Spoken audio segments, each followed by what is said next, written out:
तो yes sir. So thank you sir ये opportunity देने के लिए। Good evening everyone there and आप सभी को नववर्ष की हार्दिक शुभकामनाएं। तो जैसा कि सर ने बताया मेरा नाम कृष्णकांत है। आवाज आ रही है सर मेरी क्लियर? हाँ हाँ आ रही है आवाज। जी सर। सभी को आवाज आ रही है ना? मैंने अपना यस सर यस। हाँ जी सर। कंटिन्यू करें कृष्णकांत जी। Okay okay. तो यस सर। मैंने अपना ग्रेजुएशन और पोस्ट ग्रेजुएशन दोनों दिल्ली यूनिवर्सिटी से किए हैं। मैंने मास्टर्स इन सोशल वर्क किया था डिपार्टमेंट ऑफ सोशल वर्क से 2018 टू 20। और उसके बाद मैंने कैंपस प्लेसमेंट लिया था राजस्थान ग्रामीण आजीविका विकास परिषद, तो वहाँ पे मैंने काम किया था। And after that I have started preparing for civil services. तो मैं अभी सिविल सर्विसेज की प्रिपरेशन कर रहा हूँ और उसी दौरान मुझे पता चला MSW की वैकेंसी के बारे में through one of my friend. तो फिर मैंने इसमें अप्लाई किया और मेरा इस बार लेडी हार्डिंग मेडिकल कॉलेज में हो गया है।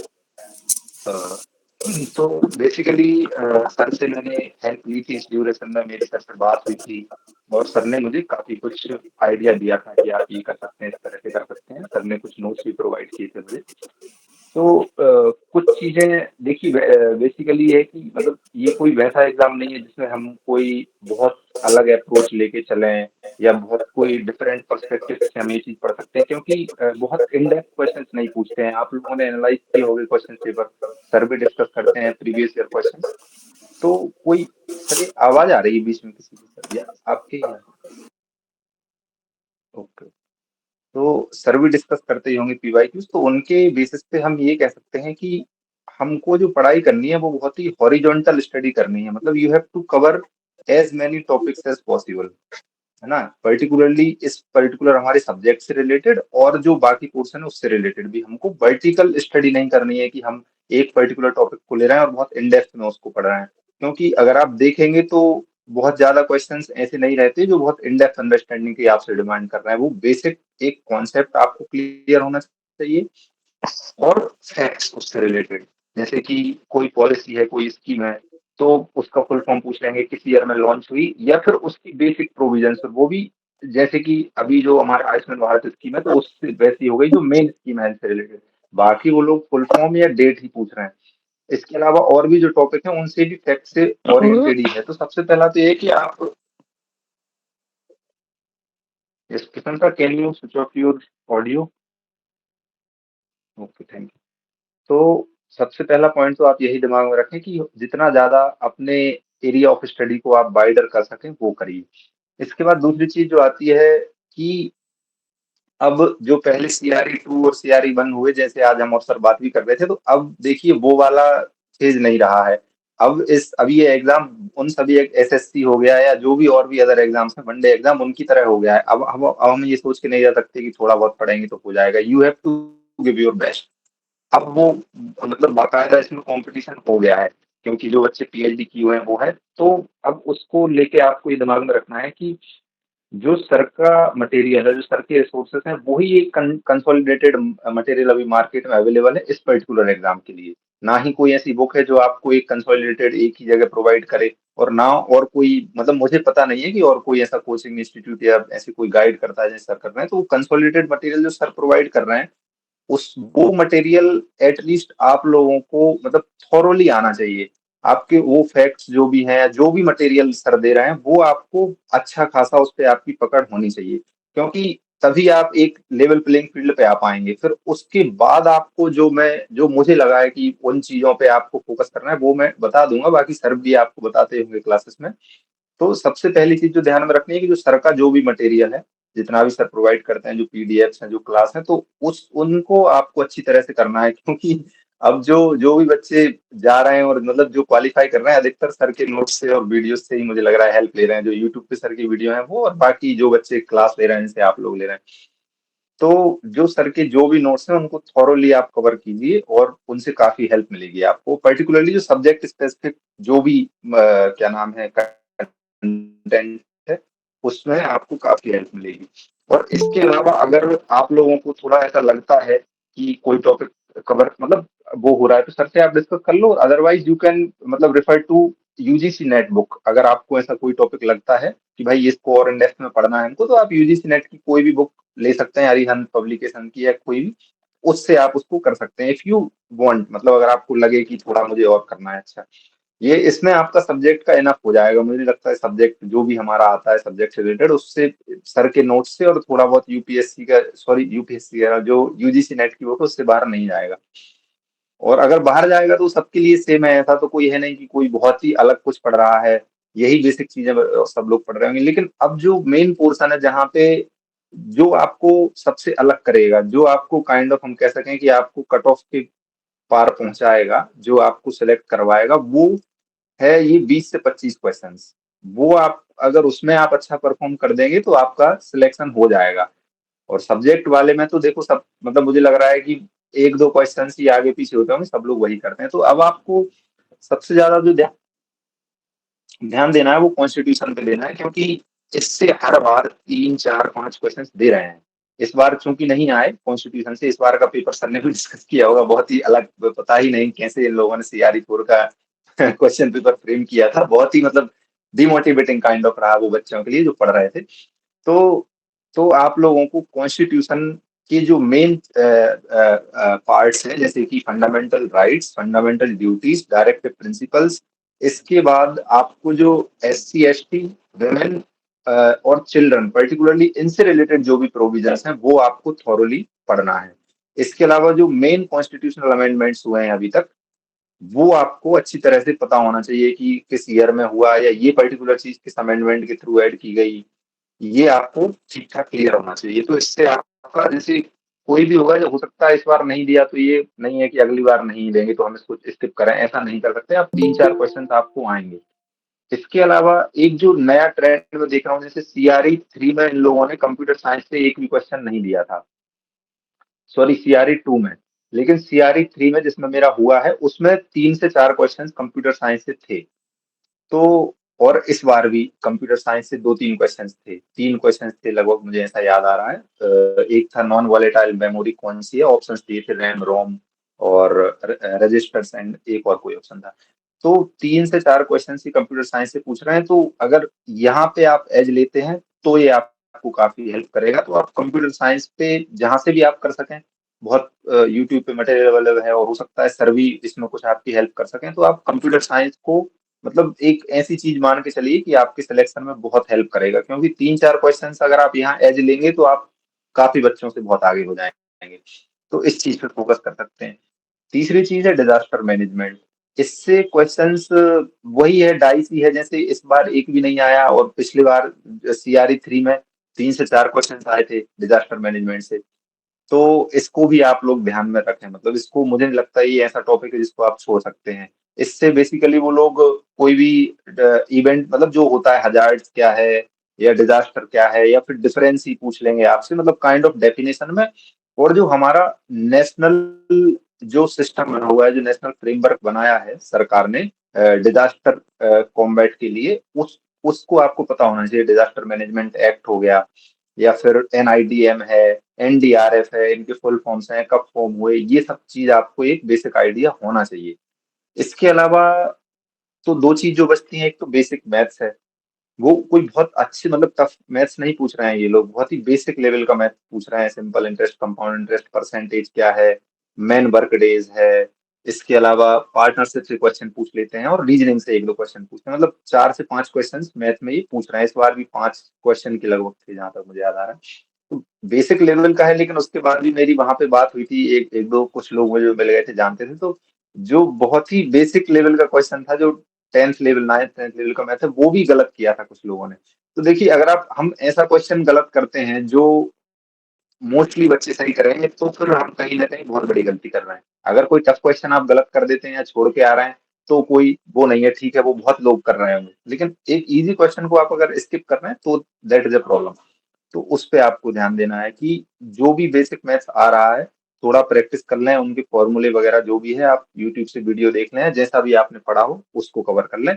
और बचता है आपका जनरल इंग्लिश, तो उसमें मुझे नहीं लगता है कोई आप कोचिंग की हेल्प लें कुछ लें, वो तो ऐसा होता है कि मतलब आपकी बेसिक अंडरस्टैंडिंग से भी डील हो जाता है कई बार, और अगर आपको थोड़ा लगता है तो आप कोई यूट्यूब पे किसी भी टीचर को जो आपका अच्छा लगता हो इंग्लिश के लिए, ग्रामर ही पूछते हैं बेसिक वो, लेकिन वो बहुत अलग होता है। मतलब ये नहीं होता कि इसी टॉपिक से इस बार पूछा तो मैं 3 बार से ट्रेंड देख रहा हूँ, तीनों बार उन्होंने बहुत ही डिफरेंट डिफरेंट एरिया से जनरल इंग्लिश से क्वेश्चंस पूछे हैं। मतलब कि हम ये नहीं कर सकते कि आप यही पढ़ लीजिए, उस सिनोनिम भी पूछ लेते हैं कई बार, किसी बार वो नहीं पूछते तो कुछ और ही पूछ लेते हैं, किसी बार बिल्कुल टोटल ग्रामर से ही रिलेटेड पूछ लेते हैं। तो वो बहुत काइंड ऑफ मतलब वर्सेटाइल है वो, पता नहीं उनका मतलब ऐसा है कि वो कुछ भी टॉपिक उठा के आपसे पूछ लेंगे, तो फिर भी आप अपना जितना प्रिपरेशन कर सकें करें।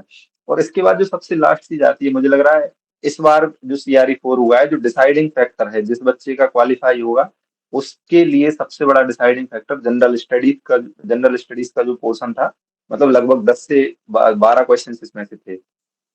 तो इस पोर्शन को अब जिसका बैकग्राउंड है, जिसने ऑलरेडी पढ़ रखी है वो चीजें, उनको हेल्प मिल जाती है। अदरवाइज ये इतना बड़ा एरिया है कि आप लोग इसको टारगेट करके नहीं पढ़ सकते। और इसमें भी वो लोग बहुत ही चेंज कर रहे हैं। मतलब पिछली बार उन्होंने हिस्ट्री से क्वेश्चन पूछे थे, एंशियंट हिस्ट्री से क्वेश्चन पूछ लिया था, मॉडर्न हिस्ट्री से क्वेश्चन पूछ लिया था, और इस बार उन्होंने वर्ल्ड ज्योग्राफी से ही क्वेश्चन थे। इंडियन ज्योग्राफी से कुछ नहीं था, वर्ल्ड ज्योग्राफी से थे कि मैरीना ट्रेंच किस ओशियन में आता है, सबसे ज्यादा लेक्स किस कंट्री में है।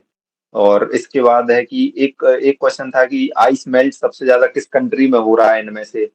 एक क्वेश्चन था अफ्रीका की कंट्री है कि इनमें से कौन सी country has never been colonised. तो अब ये क्वेश्चन ऐसे नहीं है कि आप मतलब एक सोच लें पहले कि भाई ये पूछेंगे ये पढ़ लें, लेकिन फिर भी अब ये ऐसा है कि जितना ज्यादा आप एफर्ट देंगे उतना ज्यादा आप इन क्वेश्चंस को अच्छी तरीके से डील कर पाएंगे।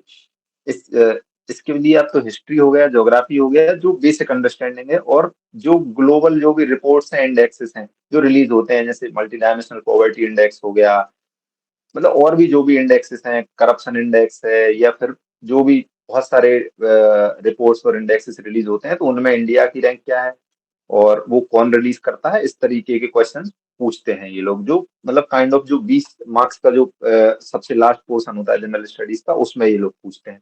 और इसमें एक टॉपिक और है जो इम्पोर्टेंट इंटरनेशनल ऑर्गेनाइजेशंस जो भी हैं, जैसे UN की ऑर्गेनाइजेशंस हो गई, UN मतलब UNEP हो गया, UNCD हो गया, और भी जो भी इंटरनेशनल ऑर्गेनाइजेशन, जैसे पिछली बार पूछ लिया था इंटरनेशनल IAEA पूछा था शायद, international atomic and energy agency जो है ऑस्ट्रिया में, जिसका हेडक्वार्टर है, तो उन्होंने पूछा था IAEA का हेडक्वार्टर कहाँ पे।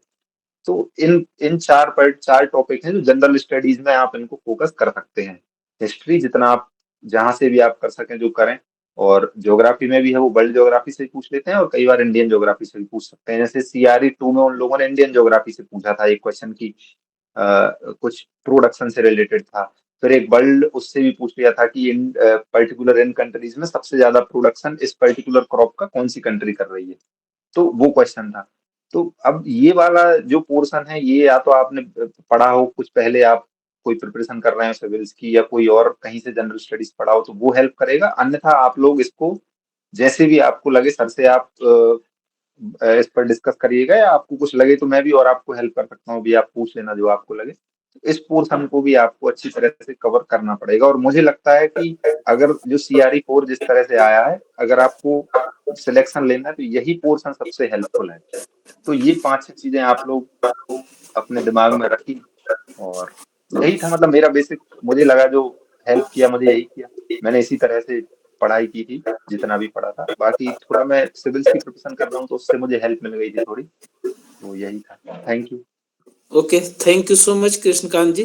तो कृष्णकांत जी का all India thank 8th you. Rank था, और CRE 3 में 8वां रैंक, मतलब बहुत बड़ी बात थी, क्योंकि बहुत टफ पेपर था अभी तक के CRE के हिस्ट्री में। बहुत सबसे टफ पेपर टफेस्ट था पेपर इस बार, CRE 3 बहुत था। ही टफ पेपर था। तो जितने लोग अभी हमारे यस सर। एस्पिरेंट्स हैं, मैं आप लोगों को बोलूंगा कि आप लोग क्वेश्चन नोट करके रखना। जो भी क्वेश्चन होगा मैं आप लोगों के उस क्वेश्चन को एड्रेस करूंगा।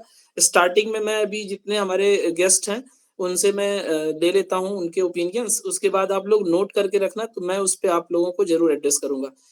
Now I would like to invite mister Amit Gupta, जो ऑल इंडिया फर्स्ट रैंक था जिनका CRE 2 में, अभी एम्स दिल्ली में वर्किंग है। तो Amit ji, kindly introduce yourself in brief, and आप अपना स्ट्रेटजी जरूर बताएं, कैसे आप सेलेक्ट हुए, और आपके थियरी के नॉलेज में जो आपने MSW में गेन किया, उसके बाद में प्रैक्टिकल नॉलेज में क्या डिफरेंस लगा, कितना इम्पोर्टेंस है थियरी का नॉलेज और कितना इम्पोर्टेंस रखता है practical knowledge. Over to you Amit ji. Thank you sir. मेरा नाम अमित कुमार गुप्ता है। बेसिकली मैं देवरिया डिस्ट्रिक्ट से हूँ, उत्तर प्रदेश में। मेरा जो एजुकेशन है वो बीएचयू से हुआ है, बैचलर और मास्टर्स इन सोशल वर्क। 2025 के सीआरई 2 में मैंने भी एग्जाम दिया था और उसमें ओवरऑल मेरी जो रैंक थी वो 19 थी और इस टाइम मैं एम्स में मेरी पोस्टिंग है इमरजेंसी में। सर प्रिपरेशन मैंने तो बेसिकली सर आपका जो सहयोग रहा है इसमें अद्वितीय रहा है और मैं उसके लिए सर आपका आभारी हूँ। आपके वीडियोस नोट्स वाकई में बहुत मददगार साबित हुए। उसके अलावा सर मैंने खुद से भी नोट्स बनाए थे। जो सोशल वर्क यूजीसी नेट की एक बुक है अरिहंत की, उस हेलो हाँ हाँ अमित जी कंटिन्यू कीजिए, आपका आवाज कट रहा था। हाँ, अरिहंत की जो बुक है मैंने उससे भी इंसाइट लिया था और प्रीवियस ईयर क्वेश्चंस के लिए मैंने आर गुप्ता यूज किया था। उसके अलावा न्यूज़पेपर्स पढ़े थे करंट अफेयर्स के लिए और schemes mainly in public health. आपसे भी वो गाइड मिला था और ऑनलाइन कुछ जैसे दृष्टि है और विजन क्लासेस के नोट्स हैं, उनसे भी मैंने मदद ली थी।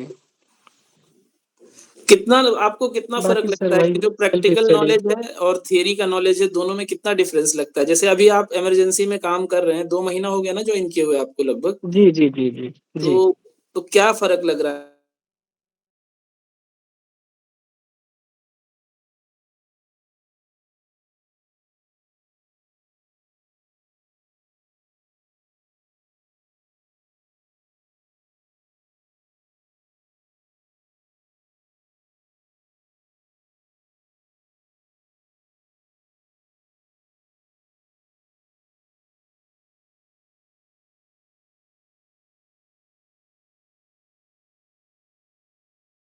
हम इमरजेंसी में जो हमारा वर्क है, जैसे सोशियो इकोनॉमिक असेसमेंट है या फिर साइको सोशल असेसमेंट या सपोर्ट है, तो ये सब चीज़ें सोशल वर्क के जो बड़ी सिलेबस के जो पार्ट्स हैं, उनसे ही एक तरह से हमें गाइड मिला हुआ है। तो इस तरह से हम ये नहीं कर सकते हैं कि मतलब जो थ्योरीज़ हैं उन्हें इग्नोर किया जा सकता है। वो पूरी तरह से हमारे रोल्स में, रिस्पॉन्सिबिलिटीज़ में जो हम यहाँ पे कर रहे हैं उसमें बिल्कुल उपयोगी हैं। Okay, okay. तो जैसा थियरी जो हमारा बेसिक थियरी है, मतलब मैं जी, सिग्निफिकेंस भी डिस्कस करता हूँ क्लासेस में कि जो भी थियरी हम पढ़ते हैं, जो भी थियरी पढ़ते हैं, उसका प्रैक्टिकल इम्प्लीकेशन अगर हम सीख लेंगे, तो बहुत ही ईज़िली हम उसको क्वेश्चन को टैकल कर पाएँगे।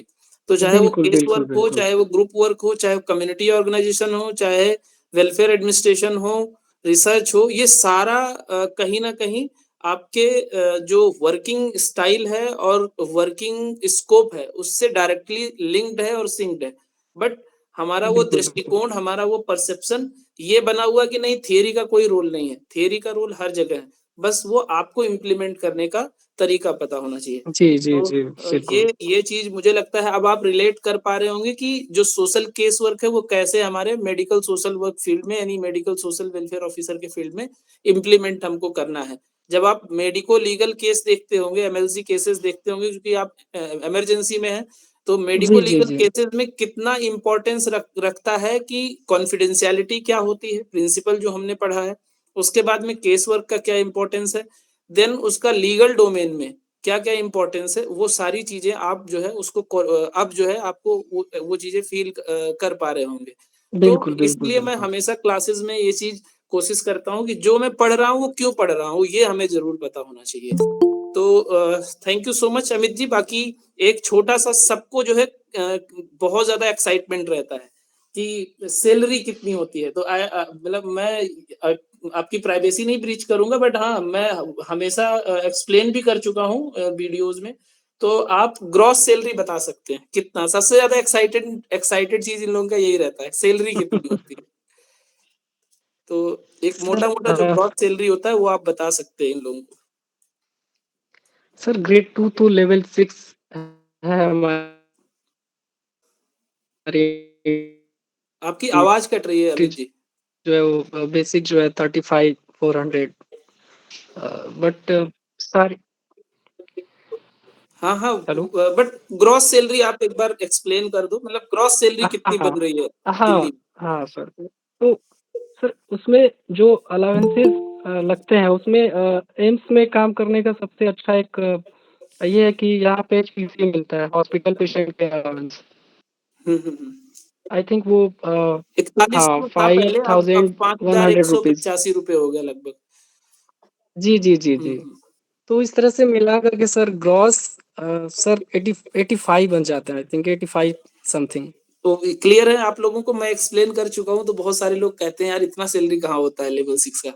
तो आप लोगों को मतलब आपसे जो है वेरीफाई कराने का रीज़न यही था, क्योंकि दिल्ली जो जी है ना जी वो एक्स सिटी में आती है।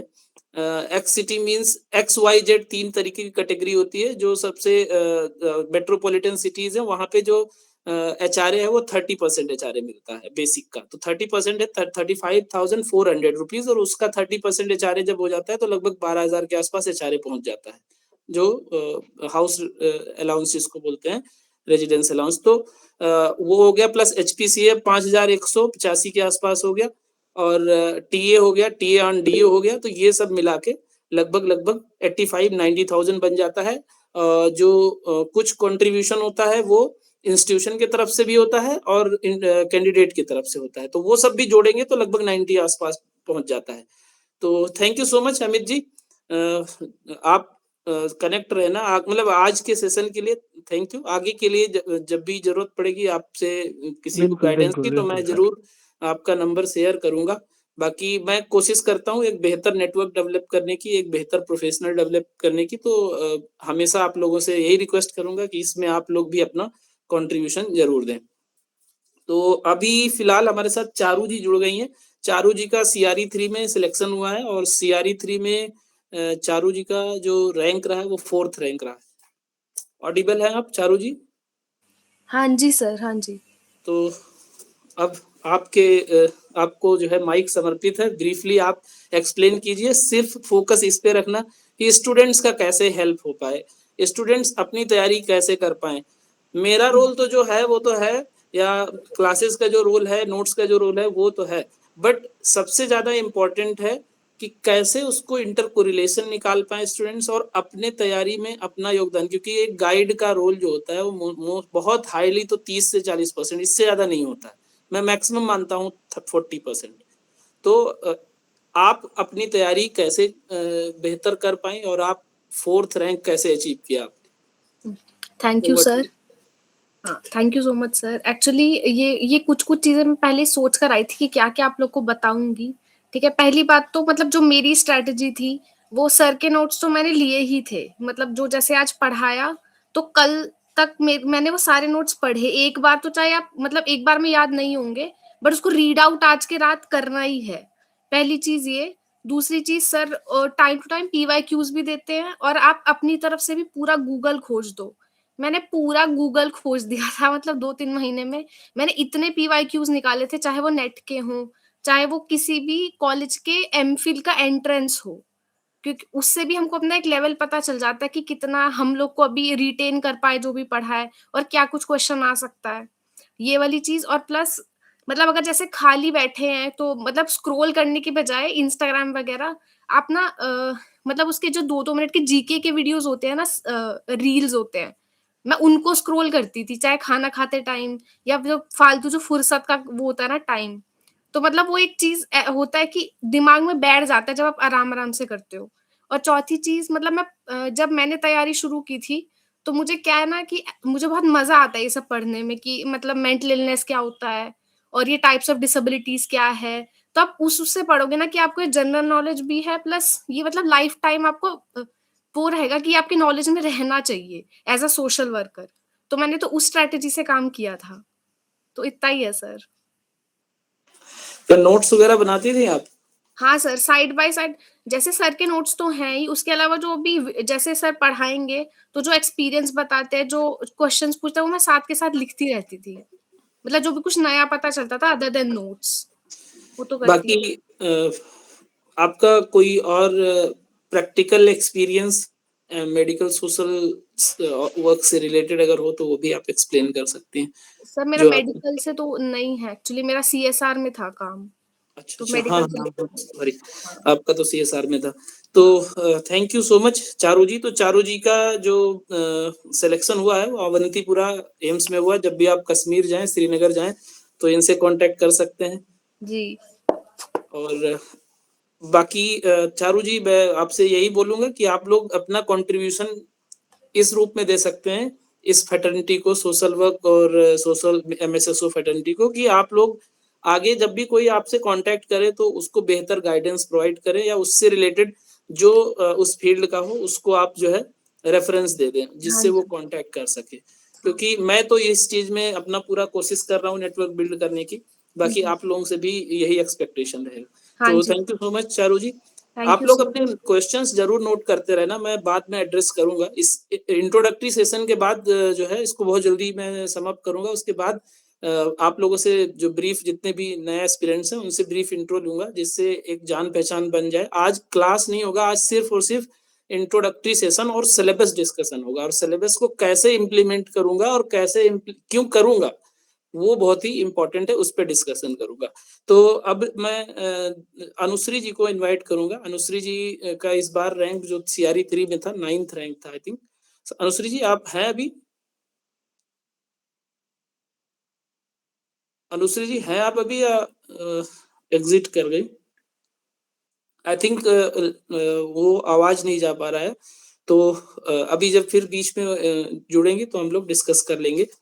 अनुश्री जी का सीआरई 3 में 9th रैंक था। अनफॉर्चुनेटली जनरल अनरिजर्व कैटेगरी में होने के नाते उनको सीट एलोकेट नहीं हो पाया, बट उनका इस बार भी 9th रैंक था और सीआरई 2 में भी उनका 12th रैंक था। तो रैंक तो अच्छा था, बट सीट्स कम थी इसलिए नहीं हो पाया। तो आप लोगों से ब्रीफ इंट्रोडक्शन चाहिए, वन बाय वन, जिसका मैं नाम ले पाऊंगा तो वो जरूर दें अपना, नहीं ले पाऊंगा तो वो भी वॉलंटरी दें, क्योंकि सबका स्क्रीन पे नाम विजिबल नहीं हो पाता। तो सौरभ जी आप सुन पा रहे हैं? जी सर, गुड इवनिंग सर। जी बताएं। मेरा नाम जैसे सौरभ वासी है। मैं अभी यूपी के ट्यूबरकुलोसिस प्रोजेक्ट में एज ए डिस्ट्रिक्ट कोऑर्डिनेटर काम कर रहा हूँ। Okay okay. सर के वीडियो मैंने भी यूट्यूब से ही देखे थे, के रील के थ्रू, फिर मैंने सर से बात करके ही ज्वाइन किया। और मुझे काफ़ी भी, मैंने एम्स प्री का 4th वाले का एग्ज़ाम दिया है, तो उसमें बहुत हेल्प मिली मुझे उसमें। Okay, thank you. प्रशंसा जी, आर यू लिसनिंग? सुन पा रही हैं? Yes sir. सर मेरा नाम प्रशंसा तिवारी है और मैंने अपनी मास्टर्स डिग्री सोशल वर्क से बनारस हिंदू यूनिवर्सिटी से किया है। और अभी करेंटली मैंने जॉब छोड़ी हुई है। पहले मैं वेलफेयर ऑफिसर की पोस्ट पे थी दिल्ली गवर्नमेंट में एज ए कॉन्ट्रैक्चुअल। जी okay. Saurabh ji. Good evening sir. Good evening. मेरा नाम सौरभ कुमार है सर और मैं बिहार के रहने वाला हूँ। मेरा graduation sir Banaras Hindu university से हुआ है और master of social work Pondicherry central university से है। और सर मेरी बात पहले आपसे भी बात हुई थी मई के महीने में, जब मेरा एमफिल में मेरा क्लियर हुआ था इंटरव्यू के गाइडिंग के लिए। ये रांची के जो कांके हॉस्पिटल है मेंटल हेल्थ के लिए, उसमें तो मेरा 1 नंबर के पीछे रह गया था, मैं वेटिंग लिस्ट पे रह गया था। तो फिर मैं इधर पिछले 6 महीने से मैं पॉलिटिकल कंसल्ट के रूप में जन सुराज में काम कर रहा था, लेकिन मैं अभी टोटली सोशल वर्क में फोकस कर रहे हैं। ओके ओके, ब्रीफ इंट्रोडक्शन आप लोगों से चाहिए जिससे हम 15 मिनट में इसको कंप्लीट कर पाए, फिर सिलेबस डिस्कशन पे चलेंगे, है ना, जिससे एक बार रूबरू हो जाए सबसे कि कौन कहाँ पे क्या करता है, थोड़ा सा अच्छा रहेगा, क्योंकि हम लोग वर्चुअली ही जुड़े हैं, तो एक दूसरे के बारे में जानना जरूरी होता है। विनीता जी। हेलो, नमस्कार सर। नमस्कार जी। हेलो। हाँ जी विनीता जी कंटिन्यू कीजिए। हेलो। आपकी आवाज आ रही है विनीता जी, कंटिन्यू कीजिए। नमस्कार सर, मेरा नाम विनीता मेहरा है और मैं डिस्ट्रिक्ट हॉस्पिटल जबलपुर एमपी में एज ए काउंसलर, मतलब मेरा जो विभाग है वो राष्ट्रीय एड्स नियंत्रण कंट्रोल सोसाइटी है जो, उसमें जी एज ए काउंसलर का है। मैं 2009 से कर रही हूँ और ओके अभी मैंने करंटली फर्स्ट टाइम ही आपका ज्वाइन किया है। बाकी मेरा जो सब्जेक्ट है वो एमएसडब्ल्यू भी है और एमएस साइकोलॉजी भी है दोनों। Very nice. Juhi ji. Hello जी, good evening sir. Good evening. Sir मैं तो लास्ट बैच की हूँ, मेरी इंट्रोडक्शन आपको पता ही होगा।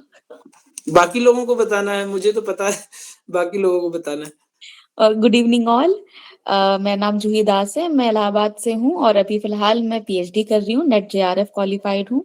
पीएचडी का 3rd ईयर मेरा चल रहा है और एमएसएसओ की प्रिपरेशन कर रही हूँ सर। Thank you. रोजी जी।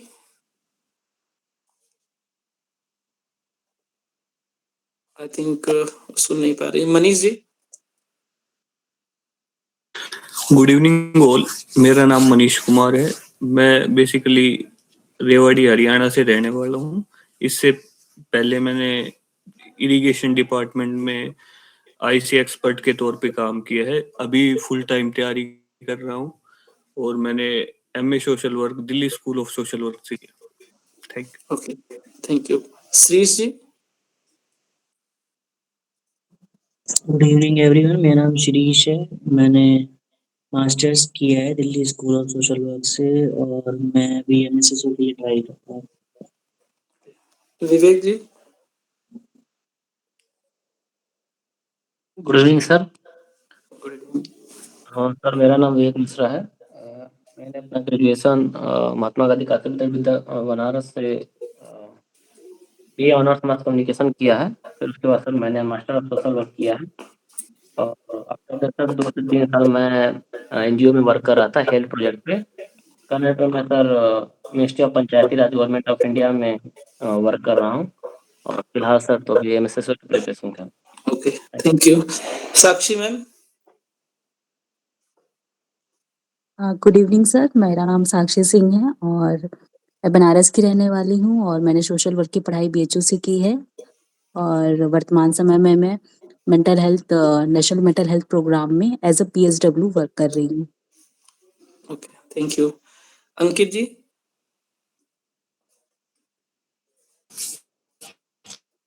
गुड इवनिंग एवरीवन, मेरा नाम अंकित है, मैं दिल्ली से बिलोंग करता हूँ। मेरा एमएसडब्ल्यू हो चुका है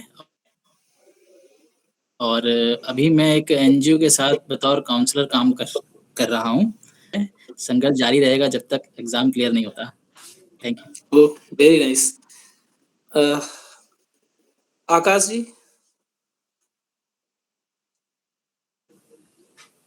जी गुड इवनिंग ऑल, मेरा नाम आकाश कुमार है और मैं बिहार का रहने वाला हूँ। मेरी पढ़ाई जो है मास्टर्स इन सोशल वर्क जो है central university of south Bihar से कंप्लीट किया है और उसके बाद मैंने 2 साल गांधी फेलोशिप किया है और अभी फिलहाल सर के सानिध्य में हूँ। कहीं भी लग जाऊँ तो सर का आभारी रहूँगा। धन्यवाद। Thank you. Akanksha ma'am. Good evening sir, मेरा नाम आकांक्षा है। मैंने कानपुर से मास्टर इन सोशल वर्क किया है। मैं हरियाणा से हूँ। अभी as a medical social worker मैं एम्स दिल्ली में काम कर रही हूँ एक प्रोजेक्ट में और सर की हेल्प और गाइडेंस से as a medical social service officer की प्रिपरेशन कर रही हूँ। Thank you so much sir. Akanksha ji, Amit ji से जरूर मिलना, गाइडेंस लेते रहना उन लोगों से भी, वहाँ जी पे भी सर, हैं। और मैंने उनका भी सेशन देखा, तो मैं ज़रूर मिलूँगी इमरजेंसी में उनको गाइडेंस के लिए, आपने अभी बताया। बिल्कुल, बिल्कुल। सोनू जी?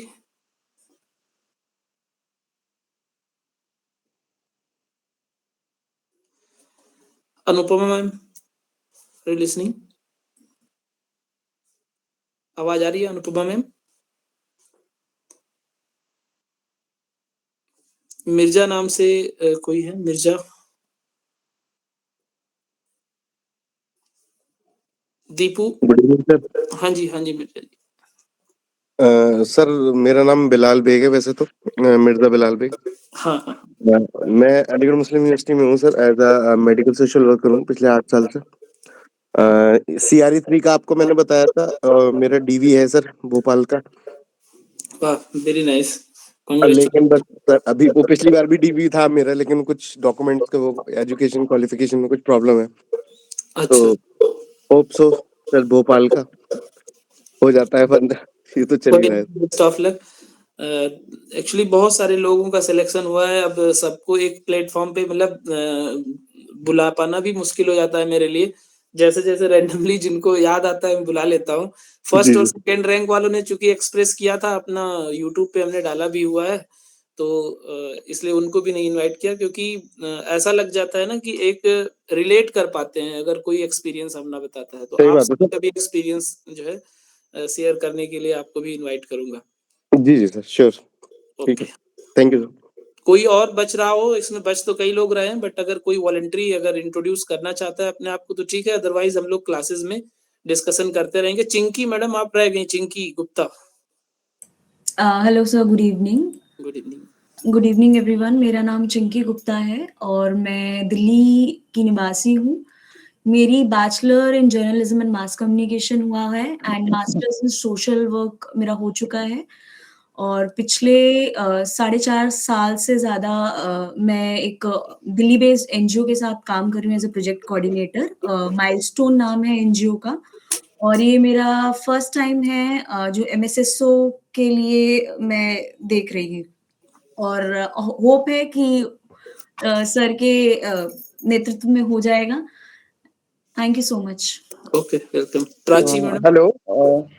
Okay. Good evening sir, good evening all. मेरा नाम प्राची है। मैं अभी कम्युनिटी एम्पावरमेंट लैब संस्था है, ये रिसर्च इंस्टीट्यूट है, यहाँ पर वर्क कर रही हूँ एज अ RGA, जो कि एक KMC प्रोग्राम एस्टैब्लिश करती है फैसिलिटीज में, हेल्थ फैसिलिटीज में। और तो MSW मैंने 2023 में ही कंप्लीट किया था, और मुझे MSSO के बारे में बहुत ज़्यादा आइडिया नहीं था। मैंने आपके वीडियो से ही सर देखा है, और अब मैं चाहती हूँ कि इसमें मेरा सिलेक्शन हो जाए। Thank you so much. Okay, welcome. And Daya Sagar ji. Hello sir, good evening. मेरा नाम दयासागर गोस्वामी है। मैं दिल्ली एम्स में CCM में कम्युनिटी मेडिसिन में RA पोस्ट पर हूँ अभी, प्रोजेक्ट में। और अमित गुप्ता जी, उनके संदिग्ध में मैं अभी तैयारी करता हूँ, और आपसे भी हमेशा गाइडेंस सर लेता रहता हूँ। आपसे 2 साल से मैं जुड़ा रहता हूँ। Thank you, thank you. Mohammad Samim ji. Thank you sir. Samim ji, आवाज आ रही है आपको?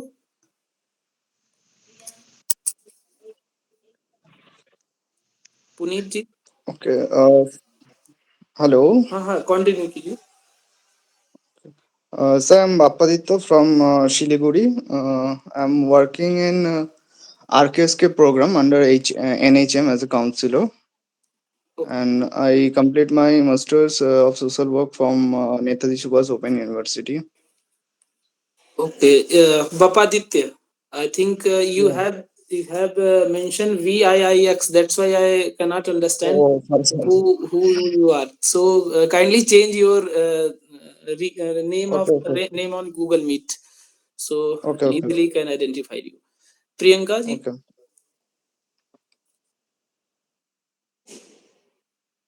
So मुझे लगता है कि कुछ लोग रह गए हैं, उनसे बाद में इंट्रोडक्शन हो जाएगा। तो आप लोगों का अगर कोई क्वेश्चन हो इतने सेशंस जो भी अभी हमारे एक्सपर्ट इन द सेंस कि जो हमारे सिलेक्टेड कैंडिडेट्स थे जिन्होंने अपने एक्सपीरियंस शेयर किए, उनसे रिलेटेड अगर कुछ क्वेश्चन है तो आप पूछ सकते हैं मेरे से, अदरवाइज मैं सिलेबस डिस्कशन की तरफ बढ़ूं। किसी का कोई कंसर्न, कोई क्वेश्चन अगर हो तो आप लोग पूछ सकते हैं।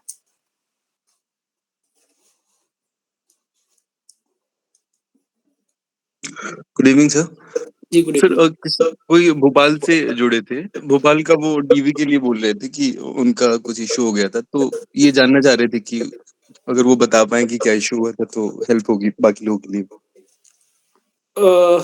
I think Aligarh Muslim university से थे बिलाल जी। इशू नहीं हुआ है एक्चुअली। मेरा 12th में ना डीवी है भोपाल का। वो इशू जो मैं बोल रहा था वो मेरा लास्ट वाले सीआरई में एम्स ऋषिकेश मिला था मुझे, वहां पे इशू हुआ था। बेसिकली वो स्पेशलाइजेशन को लेके एक इशू है कि ग्रेड 1 ऑफिसर में वो स्पेशलाइजेशन मेडिकल सोशल वर्क का वो है, बट एक्सपीरियंस कुछ इंस्टीट्यूट ऑटोनॉमस के तौर पे उन्होंने उन कैंडिडेट्स को जिनके पास एक्सपीरियंस था वो एज अ उन्होंने स्पेशलाइजेशन काउंट करके ले लिया है। बट एज अ होल जो है सीआरई जो है वो कंबाइन वही कहता है ग्रेड 1 के लिए मेडिकल सोशल वर्क मैंडेटरी है। ओके तो टेक्निकल इशू है, उसके लिए आप जो है अपने कंसर्न इंस्टीट्यूट से जहां से आपने किया है, आप वहां पे अगर काउंसलिंग एज सब्जेक्ट आपने पढ़ा है तो उनसे एक जस्टिफिकेशन मेल करवा दीजिए, करवा देते तो उस टाइम हो जाता, और नहीं हो तो आप इस बार मेल और जस्टिफिकेशन इस लेटर बार मैंने तैयार डॉक्यूमेंट करके पूरा रखना। एक लेटर लिखवा लिया अपने डिपार्टमेंट से। हाँ, वही चीज मैंने बोला भी है। जी सर, वो आपसे मैंने डिस्कस किया था, आपने बताया था, आपने एक वीडियो में बताया था मुझे नहीं यानी एक जनरल वे में बताया था, तब मैंने जो फॉरेन अपने डिपार्टमेंट में कांटेक्ट करके करा था, उन्होंने दे दिया है वो लेटर मुझे। अब हाँ होप तो तो सर इस बार उससे हो जाएगा। Okay sir, hope so. Prachi ji का कोई क्वेश्चन है? जी सर, मेरा क्वेश्चन है जो भी सिलेक्टेड हुए हैं कैंडिडेट्स तो मतलब टोटल कितना आवर स्टडी इसमें बहुत ज़्यादा ज़रूरी है? क्योंकि सर हमारा भी है, वर्किंग है हम लोग और 8.5 घंटा तो हमें देना पड़ता है वहाँ पर ऑफ़िस में। उसके बाद थोड़ा ही समय बच पाता है प्रिपरेशन के लिए, तो क्या हमें बिल्कुल वो जॉब छोड़ कर के डेडिकेटली इसमें लग जाना चाहिए या मतलब कुछ समय हम निकाल कर के डेली प्रिपरेशन कर सकते हैं? कौन सी जॉब में हैं आप अभी? सर आरजीए पोस्ट पर हूँ, कम्युनिटी एम्पावरमेंट लैब है यहाँ पर और 8.5 घंटा की ड्यूटी होती है हमारी। ओके, एमएसडब्ल्यू कब किया आपने? सर 2023 में कंप्लीट किया था। ओके, तो जाहिर सी बात है थियरी पे तो आपका कमांड होगा ही, तो जॉब छोड़कर नौकरी के लिए तैयारी करना कभी भी अच्छा नहीं मानता हूँ मैं। जॉब के साथ-साथ आप तैयारी कर सकते हैं। अभी जैसे आप क्लासेस जॉइन करेंगे तो क्लासेस में आप एक्टिवली क्लासेस को अटेंड करना, ठीक है? मतलब आगे के लिए नहीं छोड़ना है। जैसे चारू ने भी अभी बताया था, चारू जी ने बताया होगा आप मतलब आपने ध्यान से सुना होगा कि एक्टिवली जब क्लासेस में आप बैठेंगी तो नोट्स आप बनाते जाइए। जो मेरा कॉन्सेप्ट बहुत क्लियर है, इसीलिए मैं पहले पीडीएफ नहीं देता हूँ। क्लासेस के एंड हो जाने के बाद पीडीएफ देता हूँ। पहले पीडीएफ दे देना मतलब कि आपने पहले ही परसीव कर लिया कि ये सारी चीजें तो है ही है, क्यों नोट्स देना? नोट्स जितनी बार आप लिखते हो उतनी बार आप मेमोराइज करते चले जाते हो। तो जो 1.5 घंटे का हमारा क्लास होता है, हमारा क्लास बिल्कुल पिन पॉइंट 7 बजे स्टार्ट हो जाता है। बहुत लेट होता है तो वेट करता हूँ 5 मिनट कि लोग जुड़ जाएँ, और उसके बाद जब तक वो 1.5 घंटे का सेशन होता है, टोटली एंगेजिंग होता है। बकवास करता नहीं हूँ मैं और ना बकवास सुनता हूँ। यानी आपका जेन्युइन कंसर्न होगा, जेन्युइन क्वेश्चन होगा, बिल्कुल सुनूँगा, उसको एड्रेस करूँगा। मतलब ये है कि जो डिस्कशन भी होगी वो बिल्कुल पॉइंट टू पॉइंट होगी। तो वो चीज़ में आप एक्टिवली इन्वॉल्व होना आपका बहुत ज़रूरी है। आप अपने नोट्स भी तैयार कीजिए और जो मेरे तरफ से नोट्स मिलेगा उसको पढ़िए जब भी समय मिले। तो दिन भर में क्लास के अलावा अगर 2 से 3 घंटे का समय आप निकाल पाते हो कंटीन्यूअसली, तो that will be sufficient for your better study as per my experience. Thank you so much sir. किसी और का कोई क्वेश्चन?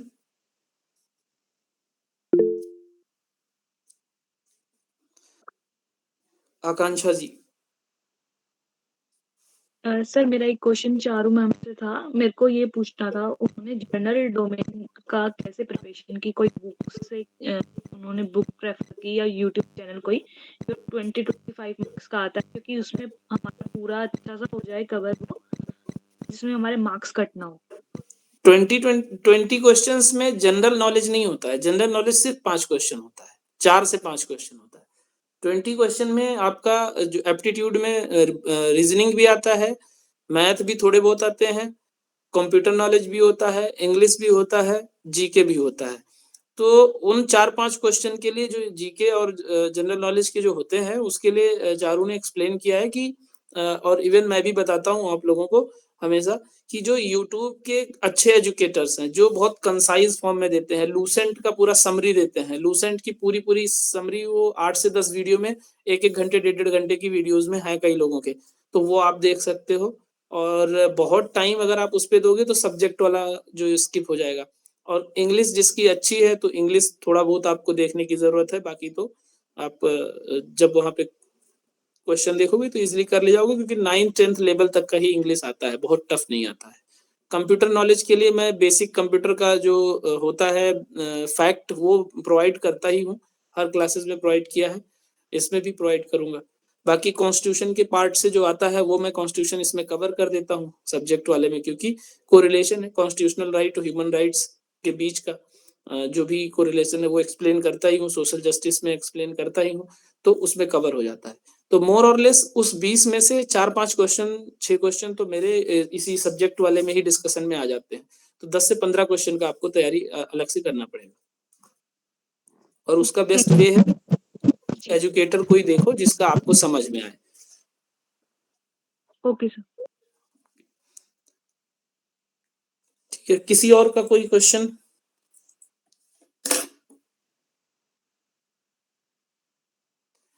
तो अब हम लोग स्टार्ट करते हैं आज के इस सिलेबस डिस्कशन को। जो ये जो सिलेबस डिस्कशन मैं कर रहा हूँ, आप लोगों को स्क्रीन विजिबल हो रहा है? Yes sir. Yes sir. तो इसमें जो सिलेबस आपके सामने मैं रख रहा हूँ, ये टोटली मेरा अपना पर्सनल जो ऑब्जर्वेशन है और मल्टीपल एग्जाम्स का एक्सपीरियंस है, उसके बिहाफ पे मैं इसको आप लोगों के सामने रखूंगा। इसमें जो एम्स पटना या एम्स ऋषिकेश, एम्स भोपाल, कुछ एम्स भुवनेश्वर, अलग अलग इंस्टीट्यूशन की जो अपनी वेबसाइट पे MSSO ग्रेड 1 की पड़ी हुई है इनकी सिलेबस, वो मैंने जो है इसमें लिया है रेफरेंस। और SGPGI लखनऊ, KGMU और Kalyan Singh super speciality cancer institute Lucknow, इन लोगों ने भी सिलेबस दिया था ग्रेड 2 के लिए, तो उन सब का निचोड़ भी है इसमें। और साथ साथ मेरा अपना जो एक्सपीरियंस के से मैंने गेन किया कि ये सब्जेक्ट डोमेन, ये डोमेन एक्सप्लोर करना चाहिए, वो भी मैंने रखा है।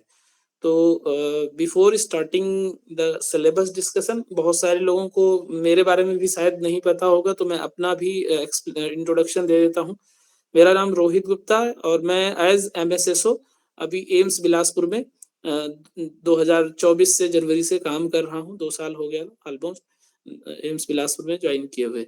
इससे पहले मेरा national mental health programme Jhansi में मैं एज साइकेट्रिक सोशल वर्कर मैंने 15 महीने लगभग काम किया है। और उससे पहले मैं PhD एनरोल हो गया था after completion of my MPhil psychiatric social work. तो मेरा भी PhD परसुइंग है, सबमिट करना बाकी है। और MPhil doctor Ram Manohar Lohia hospital new Delhi से 2021 में कंप्लीट हुआ था। और उससे पहले मैं एक मल्टीनेशनल कंपनी थी कॉर्पोरेट की, जिसके लिए जो शिप पे होते हैं उनके लिए काम करती है, तो नूसी के लिए national union of seafarers of India, उसमें मैं मेंटल हेल्थ कोच था। और उसके पहले 2014 में मेरा पास आउट है MSW। उसके बाद मैंने UPSC के प्रिपरेशन में काफी समय लगाया है। तो ये रहा मेरा एक ब्रीफ इंट्रोडक्शन। और जो ये क्लास होगी, मैं बार बार यही बोलूंगा आप लोगों को कि आप लोग बहुत करीब हैं सिलेक्शन के, बहुत दूर नहीं है, और हमारे और आपके बीच में सिर्फ एक स्टेप का फासला है। तो यहाँ टीचर स्टूडेंट वाला रिलेशन मैं मेंटेन नहीं करना चाहता हूँ और ना ही पसंद करता हूँ। एक सुपरवाइज करने के कंडीशन में हूँ मैं, सिर्फ इसलिए क्योंकि एक स्टेप आपसे आगे हूँ। तो आप लोग कभी भी कोई भी जो भी कंसर्न हो, बिना किसी हेजिटेशन के आप मुझे पर्सनल मैसेज कर सकते हैं। अगर वो पब्लिक डोमेन में मान लिया क्लासेस में डिस्कशन नहीं कर सकते तो, और क्लासेस से संबंधित है तो बिल्कुल आप क्वेश्चन कीजिए, क्लास में क्वेश्चन कीजिए, कोई दिक्कत नहीं है। आप हमारे लिए एक फ्रेंड की तरह ही हैं, ठीक है? तो वो हमको, क्योंकि इसमें बहुत सारे लोग हैं जो पीएचडी कर चुके हैं, बहुत सारे लोग हैं जो नौकरी में हैं, बच्चों के माँ और बाप के रूप में भी आप एक्सपीरियंस ले रहे हैं, तो बहुत ज़्यादा हम लोग यहाँ पे स्टूडेंट और टीचर वाला रिलेशन नहीं रखेंगे, ठीक है? तो फिलहाल स्टार्ट करते हैं। पहला यूनिट में हमने रखा है foundation of social work. Social justice और ह्यूमन राइट्स का इसमें क्या मतलब है, क्यों सोशल वर्क जरूरी है, सोशल वर्क का डेफिनेशन क्या है, उसका नेचर यानी प्रकृति क्या है, उसका उद्देश्य क्या है, और उसके स्कोप क्या क्या है। स्कोप जो भी माइक्रो, मेजो और मैक्रो लेवल पे स्कोप है, उनका इम्प्लीमेंटेशन हमारे एमएसएसओ के फील्ड में क्या होगा, वैल्यूज क्या है, प्रिंसिपल्स क्या है, एथिक्स क्या है, और जो कोड ऑफ एथिक्स एनएएसडब्ल्यू ने निर्धारित किए हैं वो क्या है। वैल्यूज और प्रिंसिपल्स को हम कैसे इम्प्लीमेंट करते हैं अपने प्रैक्टिस में, जब हम किसी इंडिविजुअल के साथ काम करते हैं, उसके राइट बेस्ड अप्रोच के साथ काम करते हैं, तो उसमें कितना इंपॉर्टेंस रखता है आपकी कॉन्फिडेंशियलिटी, कितना इंपॉर्टेंस रखता है उसका सेल्फ डिटर्मिनेंस, ठीक है, उसका सेल्फ स्टीम कितना जो है इंपॉर्टेंट रोल प्ले करता है। ये सारी चीजों को हम लोग एक्सप्लेन करेंगे इस यूनिट में।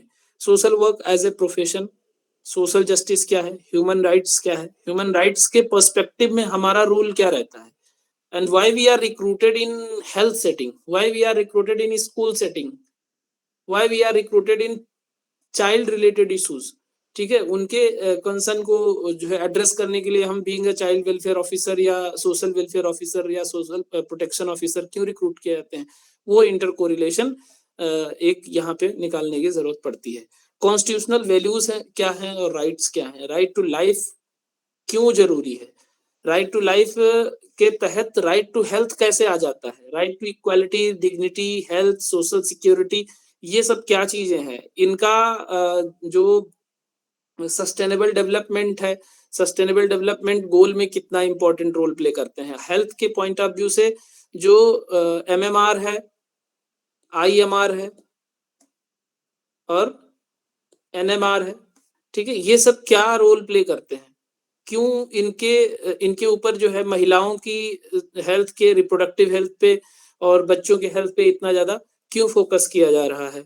सस्टेनेबल डेवलपमेंट गोल कौन कौन से गोल हैं जिन पे बहुत ज्यादा फोकस कर रहा है गवर्नमेंट भी और इंटरनेशनल लेवल पे डब्ल्यूएचओ भी।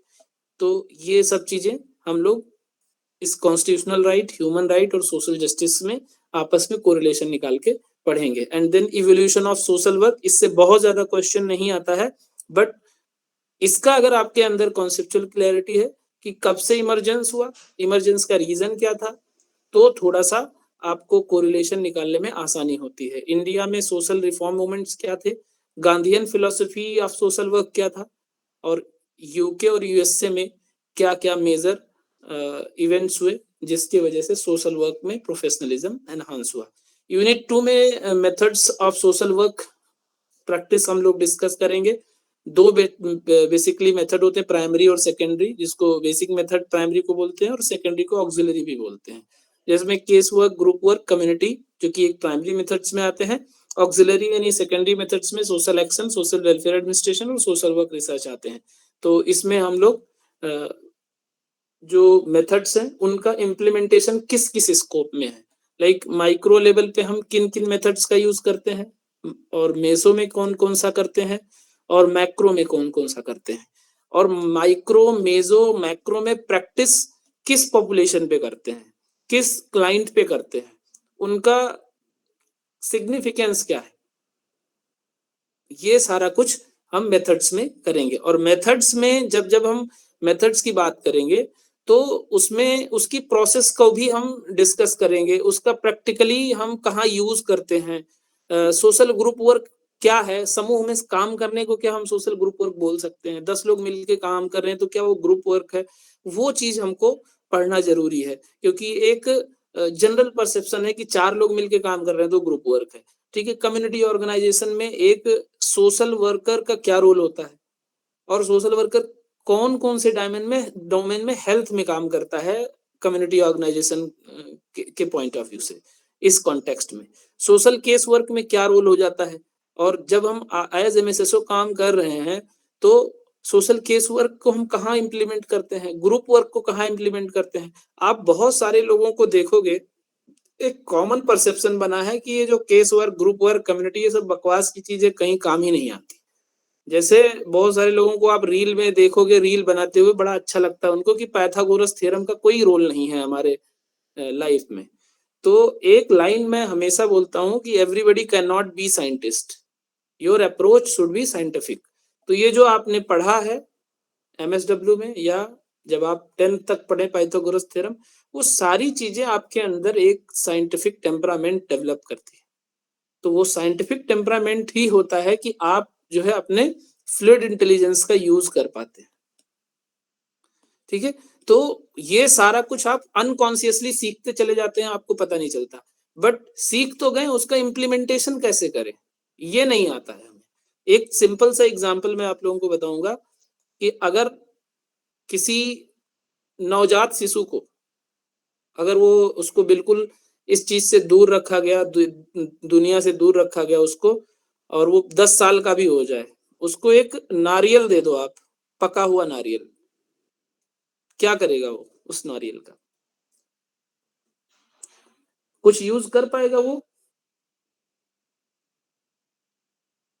क्यों नहीं यूज कर पाएगा? क्योंकि उसको यही नहीं पता है कि ये है क्या। पहली बात तो अगर उसको ये पता चल जाएगा कि ये कुछ खाने वाला है तो वो सोचेगा कि यार इसमें तो ये जो है अजीब से रेसे हैं, इसको खाएं कैसे, ये क्या, इसको खाने में ना कोई टेस्ट ना कुछ है।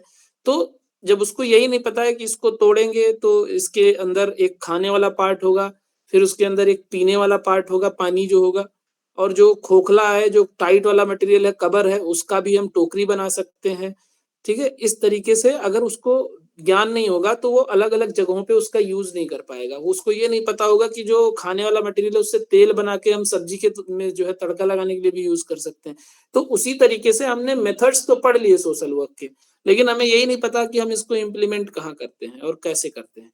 तो ये चीज सीखना बहुत जरूरी हो जाता है। And then unit 3 sociology for social work and social problem. अब बात ये आती है कि यार सोशोलॉजी क्यों पढ़े हम?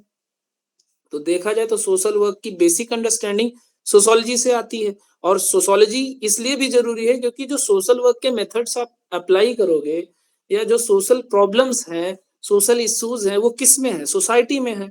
तो सोशल वर्क के मेथड्स आप सोसाइटी के पर्सन पे, सोसाइटी के ग्रुप्स पे यूज करोगे। तो you have to understand what is the societal structure, what is the community, and in which community you use to go for your intervention, और उस कम्युनिटी की नीड्स क्या है, उस कम्युनिटी का बिलीफ सिस्टम क्या है, उस कम्युनिटी का सोशल वैल्यूज क्या है, उसके नॉर्म्स क्या है, उसके कल्चर क्या है। अगर आपको ये नहीं पता है और आप जो है जाके नेशनल मेंटल हेल्थ प्रोग्राम में, सपोज करो आप as psychiatric social worker recruit हुए हो, और जाके आप वहां पे मास हिस्टीरिया या डिसोसिएटिव कन्वर्जन डिसऑर्डर को एक्सप्लेन करने लग गए, और वहीं पे किसी महिला को डिसोसिएट हो गई, कन्वर्जन है, आपको पक्का पता है कन्वर्जन है, उसने मतलब एक माता जैसा, जैसे होता नहीं कि देसी में अवध क्षेत्र में कहते हैं माता आई है, ठीक है, तो वैसा उसने जो है किया, और आप उस पर रिएक्ट कर गए, उसके घर वालों को या उस कम्युनिटी को बिना समझे, उनके बिलीफ सिस्टम को आपने कुछ उस पर कमेंट कर दिया, तो हो सकता है कि वो आपको पीट भी दे, जान से भी मार सकते हैं। अलग अलग ट्राइबल कम्युनिटीज है जहाँ पे बिलीफ सिस्टम बहुत स्ट्रांग है। तो इसीलिए हमको सोसाइटी, कम्युनिटी और उनके कल्चर, उनके नॉर्म्स, उनके वैल्यूज, उनका बिलीफ सिस्टम, ये सब पढ़ना जरूरी हो जाता है, ठीक है। तो क्यों पढ़ना है? क्योंकि सोशल प्रॉब्लम कितना डेप्थ में है, और उस सोशल प्रॉब्लम को कैसे धीरे धीरे कट डाउन करना है, उनके बिलीफ को कैसे हम चैलेंज करेंगे, या बिलीफ को बिना चैलेंज किए कैसे हम उनको साइको एजुकेट करेंगे, कैसे हम उनका बिहेवियरल चेंज करने की कोशिश करेंगे with the help of IEC। ये सारी चीजों पे काम करने के लिए हमें सोशियोलॉजी का स्ट्रक्चर और सोशियोलॉजिकल कॉन्टेक्स्ट में स्टडी करने की जरूरत होती है। ठीक है, सोशल प्रॉब्लम का कारण जानना, उसके कितने कॉन्सिक्वेंसेस हैं और क्या पॉसिबल इंटरवेंशन हो सकते हैं। जब सोशल प्रॉब्लम आपको पता चल जाएगा तो सोशल प्रॉब्लम पता कैसे चलेगा? सोशल प्रॉब्लम को पता करने के लिए कौन सा मेथड यूज करेंगे सोशल वर्क का? आप लोगों में से कोई एक्सप्लेन करे। सोशल प्रॉब्लम क्या है, कितना डेप्थ में है, ये पता करने के लिए सोशल वर्क का कौन सा मेथड यूज करेंगे?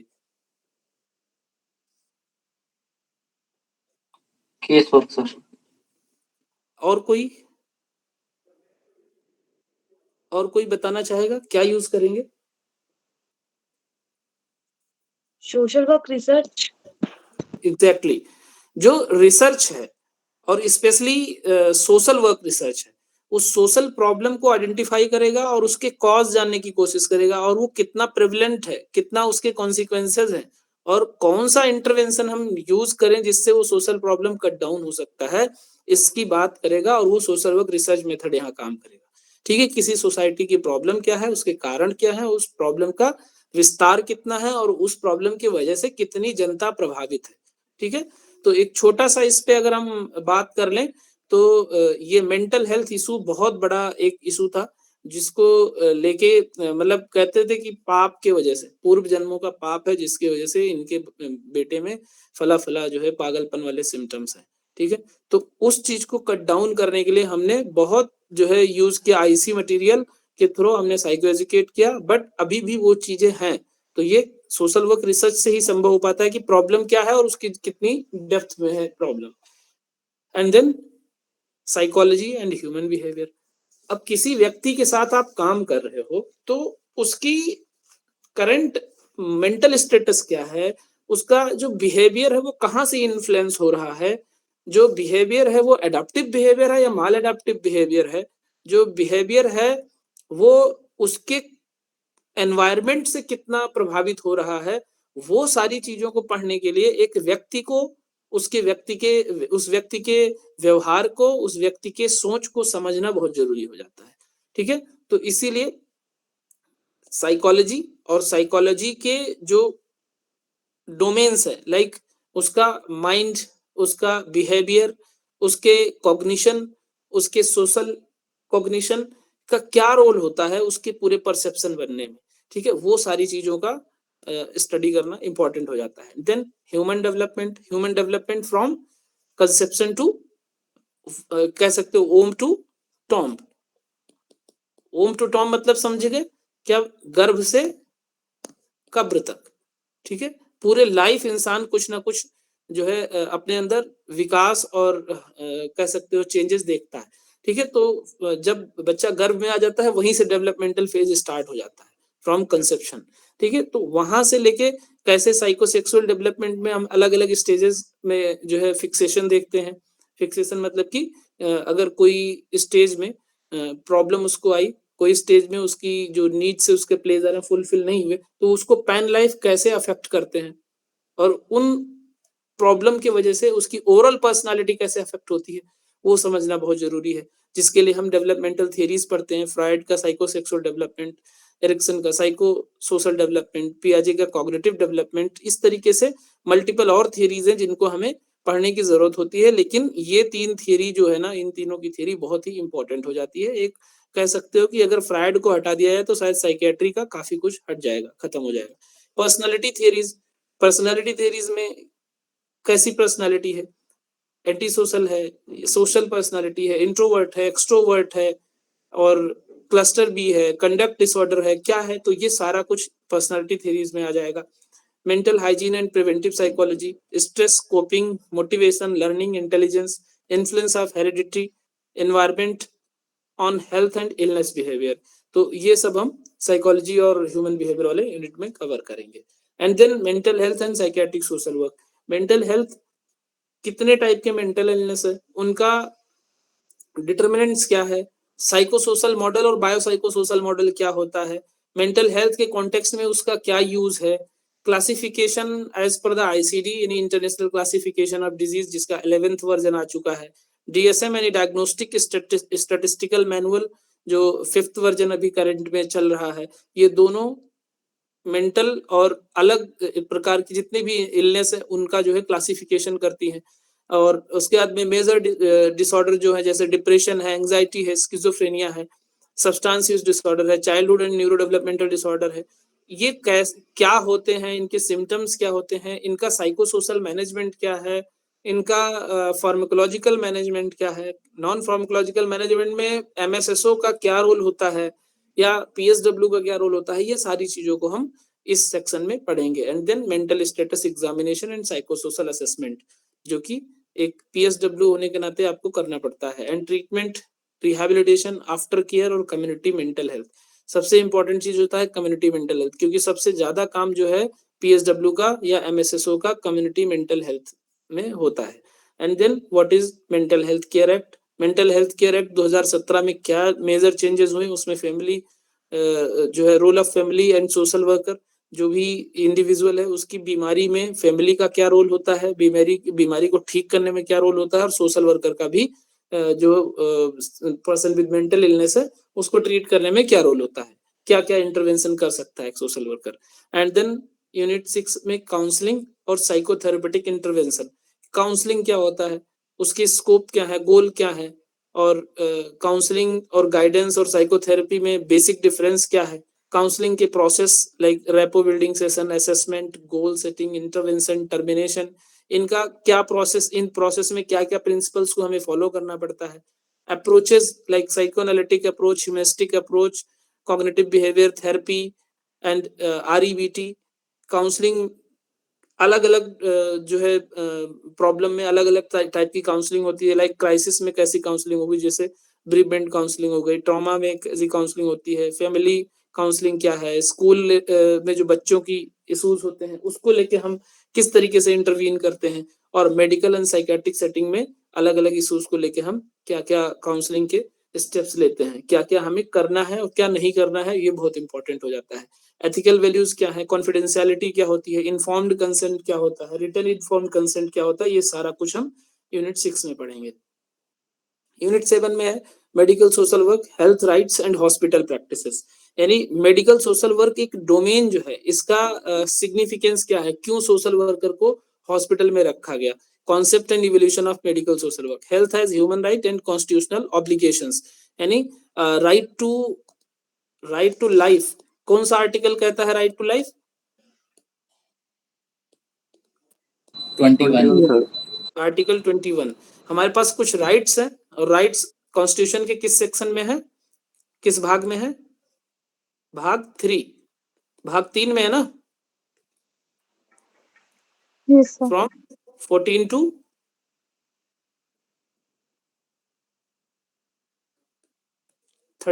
टू 35 हमारे राइट्स हैं, अधिकार है, ठीक है। तो उसमें आर्टिकल 21 है जिसमें कौन सा अधिकार है? Right to life.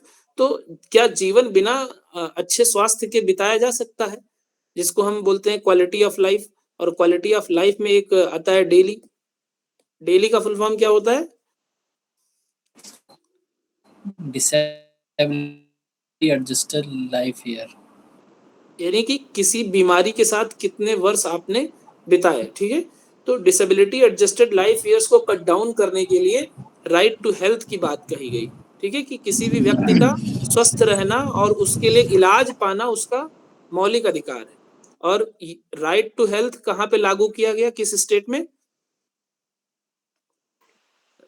Right to health कहाँ पे लागू किया गया? राजस्थान में। राजस्थान में। राजस्थान की गवर्नमेंट कौन सा हेल्थ स्कीम प्रोवाइड करती है अपने रेजिडेंट्स को?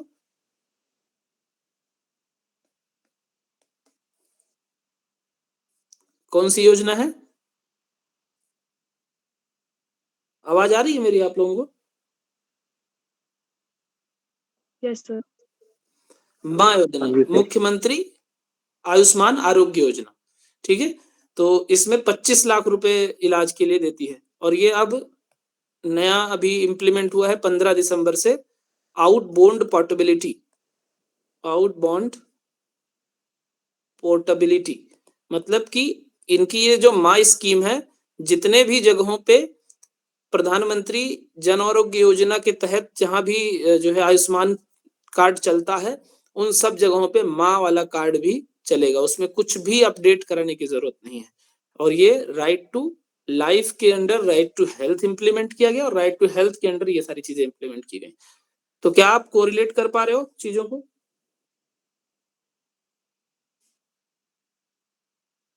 आप लोग थोड़ा सा इंटरेक्टिव रहेंगे तो अच्छा रहेगा। मैं ये सारी चीजें इसीलिए बता रहा हूँ कि हम जो पढ़ रहे हैं वो क्यों पढ़ रहे हैं, है ना, ये बहुत इंपॉर्टेंट हो जाता है। तो कॉन्सेप्ट हो गया health as human right and constitutional obligation. Patient की राइट क्या है, like right to information, consent, dignity and confidentiality. अब राइट टू इंफॉर्मेशन जो आरटीआई एक्ट आया, आरटीआई एक्ट कब आया? 2005 2005 तो आरटीआई लगाने के लिए लंबी प्रोसेस कर दी, लेकिन जब पेशेंट अंडर ट्रीटमेंट है तो उसको पता तो चलना चाहिए भाई हमारी डायग्नोसिस क्या है, हमारा इलाज क्या हो रहा है, कितना समय लगेगा ठीक होने में, और ठीक हो जाऊंगा तो कितना ठीक हो जाऊंगा, कितने परसेंट चांसेस हैं मोर्टेलिटी के, या चलो मोर्टेलिटी के चांसेस मत बताओ, बट एटलीस्ट ये तो बताओ कि दवाइयाँ क्या चल रही हैं। तो ये आता है राइट टू इंफॉर्मेशन में, पेशेंट के राइट में आता है, राइट्स में आता है। और जो ये डॉक्टर ऐसे लिखते हैं ना, ऐसे ऐसे टाइप का, इसीलिए इस राइट टू इंफॉर्मेशन एक्ट और आर्टिकल के तहत ही, इसी राइट्स के तहत ही अब डॉक्टर्स को बोला गया है कि आप कैपिटल लेटर में लिखोगे जो भी मेडिसिन लिखोगे, जैसे प्रोपेनोलोल लिख रहे हो तो क्लियर लिखो और कोशिश करो कि उसका सॉल्ट लिखो, ब्रांड नेम नहीं लिखो, ठीक है। तो ये किसके तहत आया? Right to information. समझे आप? इस बात को समझ पाए कि कितनी जरूरत पड़ी? ठीक है, तो एक एक चीजों को कोरिलेट करना है ना। हम सिर्फ रटने के लिए नहीं पढ़ेंगे, हम पढ़ेंगे कि हम जो पढ़ रहे हैं वो क्यों पढ़ रहे हैं। ऐसे पढ़ने के लिए तो दुनिया भर की चीजें हैं, बट हमको क्यों जरूरी है पढ़ना इस डोमेन में, कॉन्टेक्स्ट में, ठीक है। Roles in hospitals, psycho social assessment हम करते हैं, इंडिविजुअल केयर प्लान करते हैं, डिस्चार्ज प्लानिंग करते हैं, फैमिली काउंसलिंग एंड रिसोर्स का मोबिलाइजेशन करते हैं, मेडिको लीगल केसेस और डॉक्यूमेंटेशन प्रोसेस हम करते हैं, disability, chronic illness, terminal illness और पैलिएटिव केयर में मैनेजमेंट क्या हो सकता है for the context of hospice care, for the context of rehabilitation, इस पे हम फोकस करते हैं। And multi disciplinary team work and ethical decision making में हम जो है एज मल्टीपल मतलब मल्टी डिसिप्लिनरी टीम के तौर पे काम करते हैं। And then unit 8 public health, epidemiology, health system. अब आप लोगों से अगर एक सिंपल क्वेश्चन पूछूं, मतलब आप लोगों का नॉलेज नहीं टेस्ट कर रहा हूं, बस आप लोगों का ये देख रहा हूं कि कॉन्सेप्चुअल क्लैरिटी कितना है, क्या होता है पब्लिक हेल्थ? कोई एक एक्सप्लेन करे अगर थोड़ा सा कर सकता है तो। पब्लिक हेल्थ क्या होता है? जो भी पब्लिक में फैलने वाली बीमारियां होती हैं और जो पब्लिक में फैल। कोई और? Thank you Shubham ji. कोई और?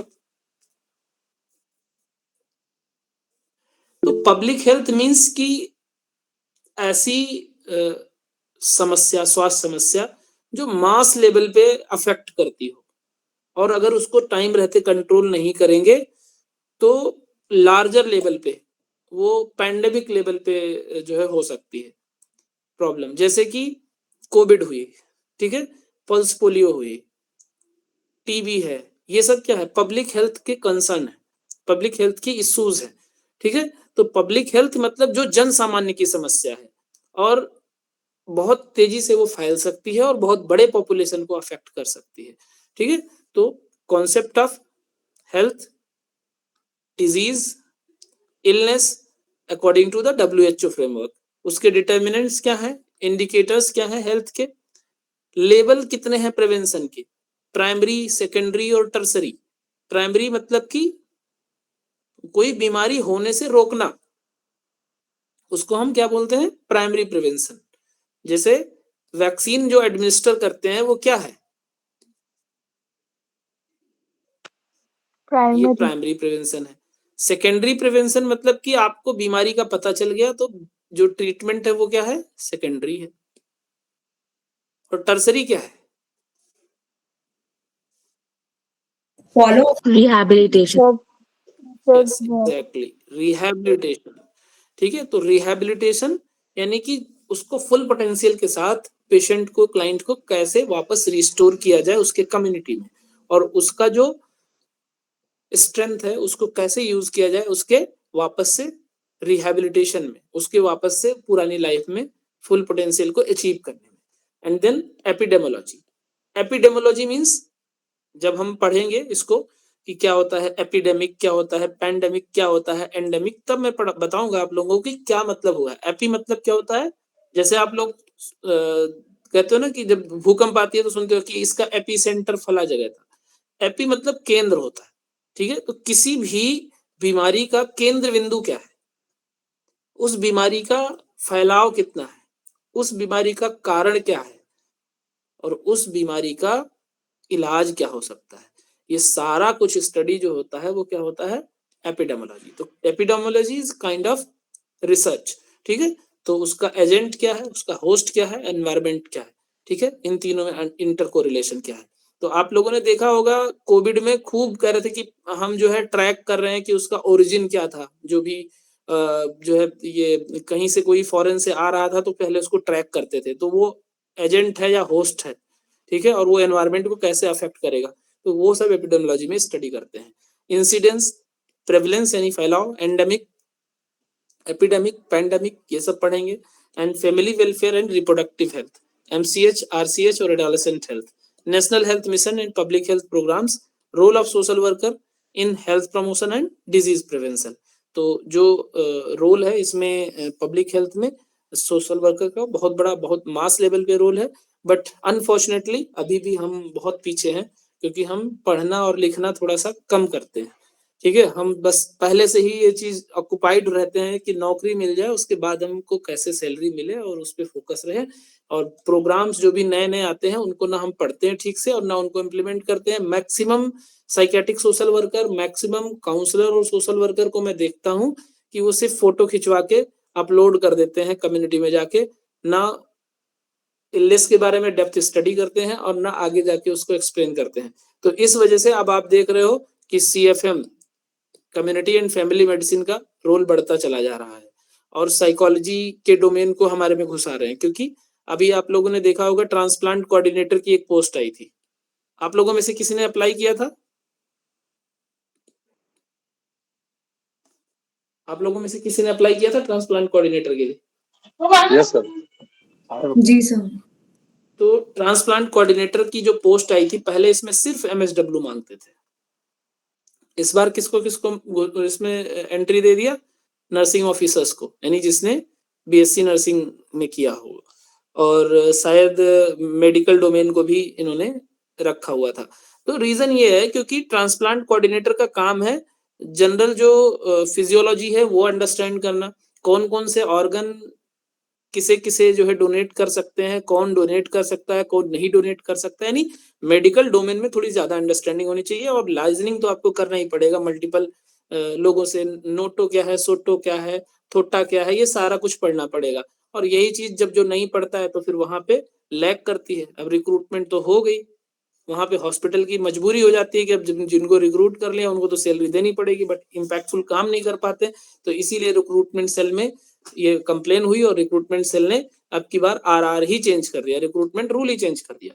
उसमें MSW के साथ साथ और भी लोगों को जो है रखा। बट फॉर्चुनेटली मैंने इस बार आप लोगों को बोला भी था, पब्लिक डोमेन में बोला था कि भाई आप लोग ट्रांसप्लांट कोऑर्डिनेटर के लिए अप्लाई कीजिए। मेरा दिली इच्छा है कि इस पोस्ट पे MSW वाले ही जाएं।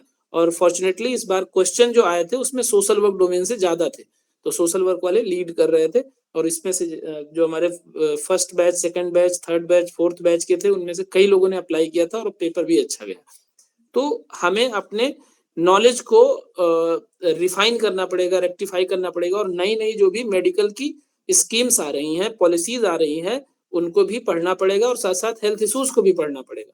क्योंकि जो इश्यूज हैं उसको सॉल्व करने के लिए पॉलिसीज और स्कीम्स लाए जाते हैं, तो उनका इंटरकोरिलेशन जानना बहुत जरूरी हो जाता है। तो इसीलिए अब हम मेन एस्पेक्ट पे चलते हैं, communicable and non communicable disease management. तो कम्युनिकेबल डिजीज मतलब कि छुआछूत रोग, जो स्प्रेड होता है किसी के टच में आने से, ठीक है, चाहे वो ब्लड का टच हो, सलाइवा का टच हो या एयरबॉर्न का हो, मतलब जो एयरबॉर्न मतलब कि जो सांस लेते हैं उससे कुछ भाप निकलते हैं, कुछ ड्रॉपलेट्स निकलते हैं, उससे होते हैं, ठीक है, तो वो कम्युनिकेबल में आता है। जैसे HIV एड्स हो गया, टीबी हो गया, मलेरिया हो गया, हेपेटाइटिस हो गया, लेप्रोसी हो गया, पोलियो हो गया। इसका प्रिवेंशन क्या है, कंट्रोल क्या है, इसमें स्टिग्मा क्या होता है और इसका स्टिग्मा का रिडक्शन कैसे हो सकता है। नेशनल प्रोग्राम्स NACP डॉट्स ये सब जो कम्युनिकेबल डिजीज को कंट्रोल करने के लिए है। एंड नॉन कम्युनिकेबल डिजीज जो गैर छुआछूत रोग हैं, जैसे diabetes mellitus, hypertension, cancer, cardiovascular disease. Lifestyle के फैक्टर्स क्या होते हैं, क्यों ये बीमारी होती है, early detection, rehabilitation and psychosocial impact of disease on patient and family. किसी भी पेशेंट और फैमिली पे उसका साइकोसोशल इम्पैक्ट क्या पड़ता है। Community based rehabilitation and follow up, role of medical social worker in disease management and continuity of care. Like if anybody diagnosed by HIV AIDS in your family, सबसे पहला आपका perception क्या होगा, आपका पूरा परसेप्शन उस इंडिविजुअल के, जिस इंडिविजुअल को आप अपना आदर्श मानते थे, जिस इंडिविजुअल के लिए आपके मन में बहुत प्रेम था, बहुत सम्मान था, अचानक से उसको लेके आपका पूरा परसेप्शन बदल जाता है। आप उसको लेके इतना हो जाते हो, कट ऑफ फील कराने लग जाते हो, उसको सोशल कट ऑफ फील कराते हो, उसको अलग कर देते हो बिना ये समझे कि ये हुआ कैसे।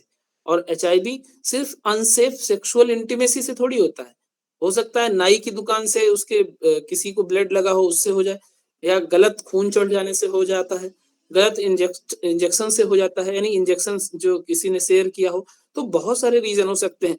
उस सोशल एस्पेक्ट को समझना और समझाना, प्रोज एंड कॉन्सिक्वेंसेस को एक्सप्लेन करना, उसके क्या मैनेजमेंट हो सकते हैं, प्री एंड पोस्ट काउंसलिंग करना। जब भी आप ब्लड डोनेट करने जाते हो तो वहां 5 मैंडेटरी टेस्टिंग होती है, इसीलिए होती है।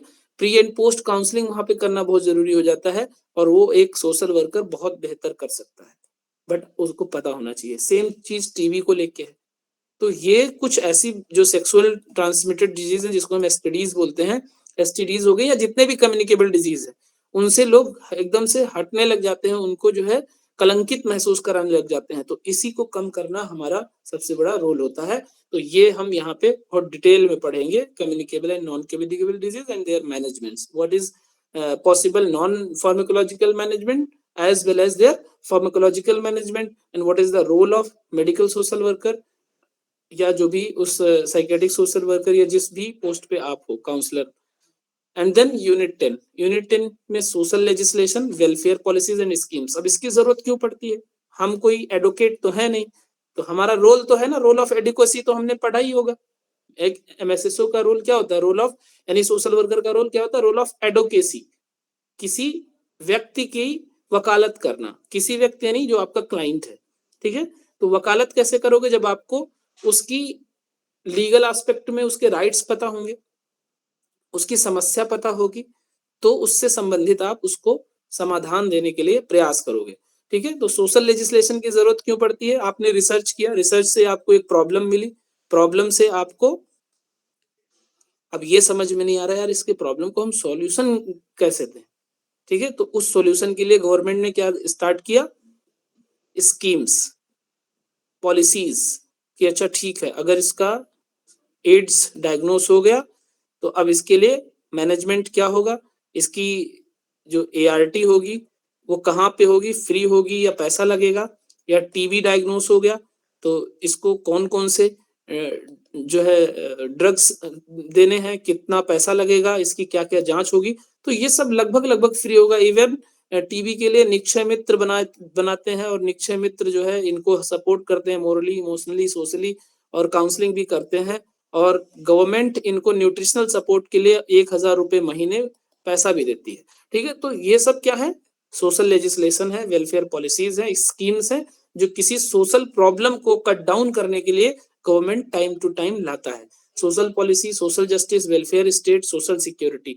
तो सोशल सिक्योरिटी मीन्स कि सामाजिक समस्याओं में रह रहे व्यक्ति को, जो वल्नरेबल सेक्शन है, उसको कैसे हम जो है एक सुरक्षा प्रदान करें, चाहे वो फाइनेंशियल हो, चाहे वो असिस्टिव डिवाइस के रूप में हो, और चाहे वो साइकोलॉजिकल हो, ठीक है। तो वो कौन करता है, हमारे वेलफेयर स्टेट होने के नाते हमारा राष्ट्र का ये दायित्व होता है कि ऐसे वल्नरेबल सेक्शन लाइक चाइल्ड हो गया, विमेन हो गई, एल्डर्स हो गए, इन लोगों को जो है उनके राइट्स को और उनकी जस्टिस को फुलफिल करने के लिए ये स्कीम्स और पॉलिसीज लाई जाते हैं, चाहे वो पर्सन विद डिसेबिलिटी हो। Right based approach in health and social services, जो हमने अभी एक्सप्लेन किया।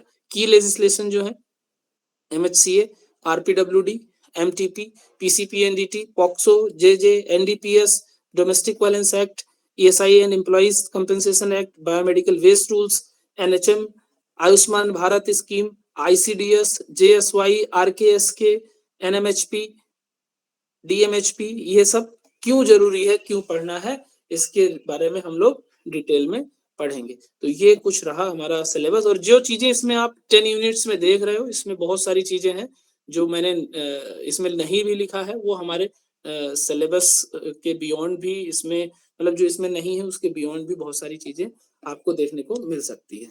तो ये रहा हमारा सिलेबस। अब आप लोगों के कोई क्वेश्चंस हो तो आप लोग पूछ सकते हैं। क्लासेस का हमारा TTSS में रहेगा ट्यूसडे, थर्सडे और सैटरडे, संडे, ठीक है। जितने लोगों ने इसमें मैंने देखा है कि जो MP की आई है मेडिकल सोशल वर्कर की, उसको तैयारी करने वालों की संख्या कम है, तो मेरा मेजर फोकस रहेगा एम्स CRE जो अपकमिंग जब भी आएगा, और दूसरा KGMU Kalyan Singh super speciality cancer institute, SGPGI, और क्या बचा सर? UPPSC का जो है हेल्थ एजुकेशन ऑफिसर, अभी इसको मैं नहीं लेके चल रहा हूँ क्योंकि इसका कुछ क्लियरिटी नहीं है, क्या सिलेबस होगा, क्या स्ट्रक्चर होगा एग्जाम का, तो अभी इसका कुछ पता भी नहीं एग्जाम का डेट कब आएगा कब नहीं। तो अभी तो आप लोग फॉर्म भर दो, बहुत सारे लोगों ने RTI भी लगाया होगा, मैंने RTI के लिए आप लोगों से बोला भी था, अपने अपने HOD से भी आप लोग जो है ईमेल करा देना कि क्यों सोशोलॉजी और सोशल वर्क अलाइड में आता है और क्यों सोशल वर्क को भी उसमें इम्प्लीमेंट करना चाहिए, ठीक है। बाकी इन तीनों चीजों पे फोकस मेन रहेगा। मेडिकल सोशल वर्कर सब जगह एक ही होता है, कुछ अलग नहीं होता है, तो उस पॉइंट ऑफ व्यू से MP का भी हमारा कवर हो जाएगा। MP वाले जिनको प्रॉब्लम होगी इंग्लिश में, उनको मैं हिंदी बाइलिंगुअल में कंटेंट कोशिश करूंगा देने के लिए, लेकिन यथार्थ सत्यता ये है कि अगर आप शुद्ध हिंदी में पढ़ोगे तो बहुत सारी चीजों को स्किप कर जाओगे, आप समझ नहीं पाओगे और क्वेश्चन गलत होने के चांसेस होंगे, ठीक है, क्योंकि बहुत सारे मेडिकल टर्म्स है जिनका हिंदी कर पाना बहुत मुश्किल है। तो इससे बेहतर है कि आप बाइलिंगुअल पढ़ो, हिंदी इंग्लिश मिक्स करके पढ़ो, प्योर हिंदी पढ़ोगे तो दिक्कत आएगी। और ऐसे लोगों से थोड़ा बचना जो बहुत शुद्ध हिंदी में देने की बात कहेंगे कंटेंट को, क्योंकि मैंने कई लोगों को देखा है जो बहुत डिस्टर्बिंग लगता है। आप लिटरली आप बता रहा हूँ, आप क्वेश्चन गलत करके आओगे अगर शुद्ध हिंदी में पढ़ोगे। मैं हिंदी विरोधी नहीं हूँ, मैं खुद हिंदी भाषी से हूँ, हिंदी भाषी क्षेत्र से हूँ, और हिंदी मेरा बहुत ही मतलब हिंदी से प्रेम है। बट यहाँ पे हमें वो नहीं, मतलब लड़ाई नहीं लड़नी है, ठीक है। यहाँ हमें अपना एग्जाम क्वालिफाई करना है, इसलिए मैं आप लोगों को एक फ्रेंड होने के नाते, एक सुपरवाइजर होने के नाते समझ लो बता रहा हूँ, ठीक है। तो इतनी चीजों पे फोकस रहेगा। अब आप लोगों का कोई क्वेश्चन हो, कुछ कंसर्न हो तो आप लोग पूछ सकते हैं। सर RML जो है, राम मनोहर लोहिया वाला जो एग्जाम है सर, सर उसमें प्री और मेंस सर उसमें 2 होंगे, तो प्री में सर डोमेन बेस होगा कि सिर्फ नॉर्मल जो जनरल नॉलेज वाले होते सर वो वाले होंगे? देखो अभी तक उन्होंने कोई भी क्लेरिफिकेशन नहीं दिया, मैंने मेल डाला हुआ था, मेल का रिप्लाई भी नहीं आया उनकी तरफ से, आया था बट अप्रोप्रिएट नहीं आया, दोबारा मैंने उनको मेल किया। तो प्रीलिम्स और मेंस उन्होंने कराना है, बट जो स्ट्रक्चर है वो उन्होंने नहीं बताया, तो होपफुली प्रीलिम्स का ही है वो 60+40 का रेशियो, जिसमें 60 क्वेश्चन सब्जेक्ट के होंगे और 40 एप्टीट्यूड वाले होंगे। मेंस का इन्होंने क्या स्ट्रक्चर रखा है वो अभी तक नहीं क्लियर हुआ है। सर उसमें रिटन लिखा हुआ है, उसके अलावा तो कुछ है नहीं? रिटन नहीं होता है, वो ऑब्जेक्टिव ही रहेगा, 2 स्टेप में रहेगा बस। अच्छा, ओके सर। सर जी हाँ सर, ये MPSB वाला मैंने अप्लाई किया था और ये सारे एग्जाम किए हैं, तो सर उसकी डेट तो कंफर्म है 10 फरवरी की, बाकी के सर डेट्स नहीं है, तो कुछ इन्फॉर्मेशन है इसके रिगार्डिंग? देखिए 10 फरवरी का अगर आप टारगेट करके चल रहे हैं तो मैं आपको जो 4th बैच मेरा कंप्लीट हुआ है उसका वीडियो का एक्सेस दे दूंगा, नोट्स भी दे दूंगा आपको, अगर आप 10 फरवरी को कवर मतलब करना चाहते हैं, 10 फरवरी को टारगेट।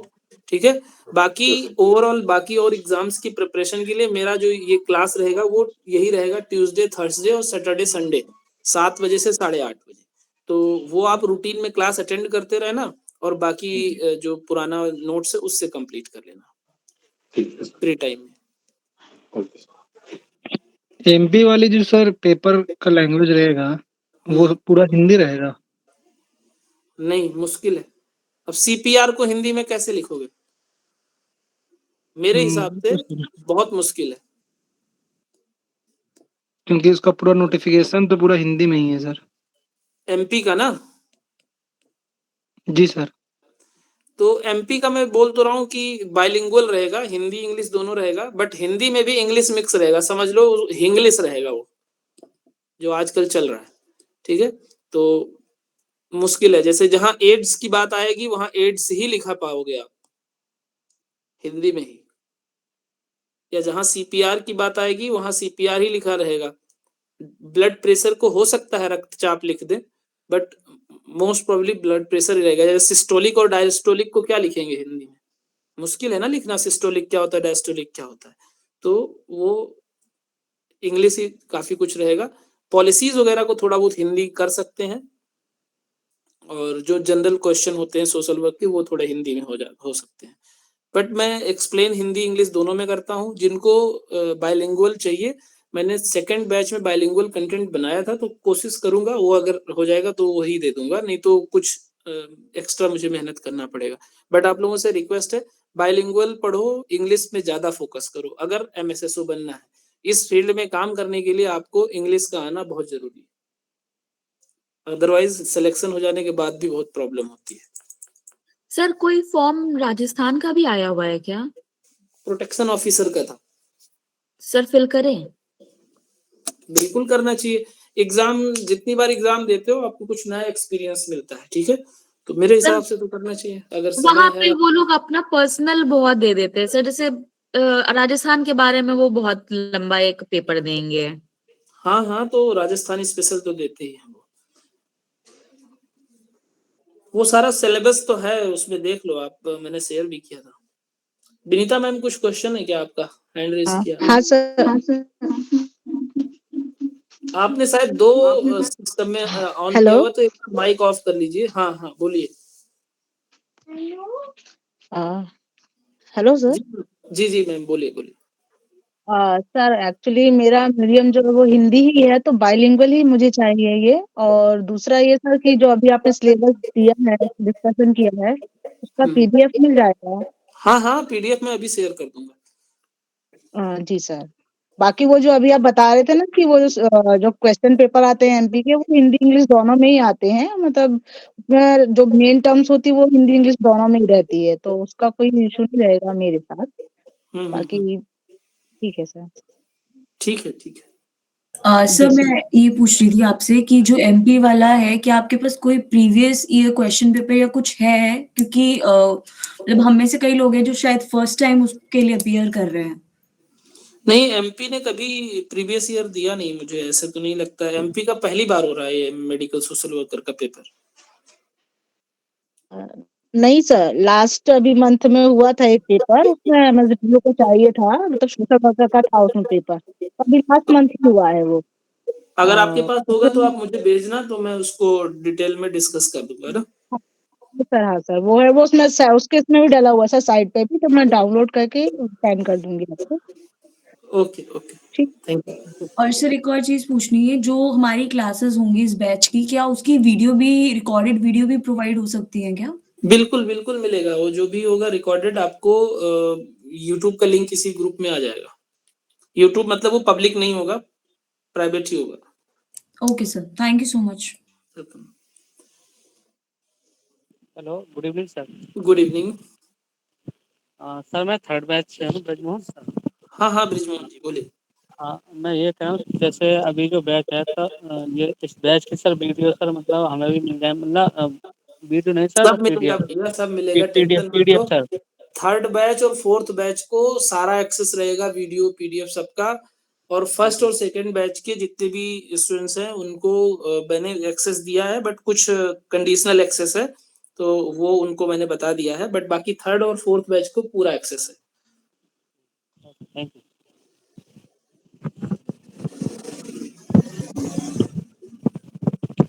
और किसी का कोई क्वेश्चन? Hi sir. हाय। हाँ सर, मैं ये पूछना चाहता था कि आरएमएल का एक्सपेक्टेड डेट कब हो सकता है एग्जाम का, प्री का?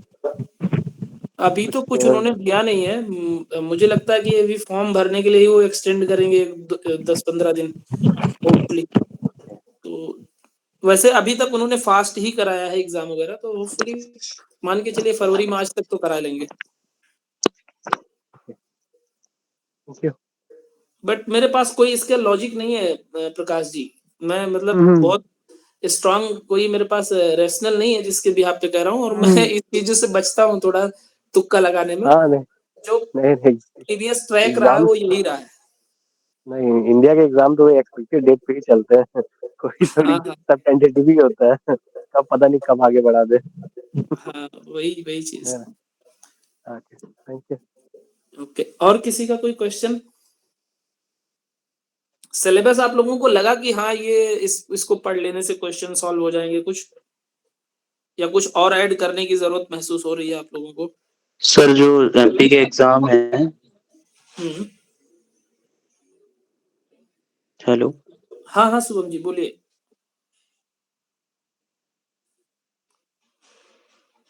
शुभम जी आवाज चली गई है आपकी। हाँ हाँ अब बोलिए, आ रही है आवाज।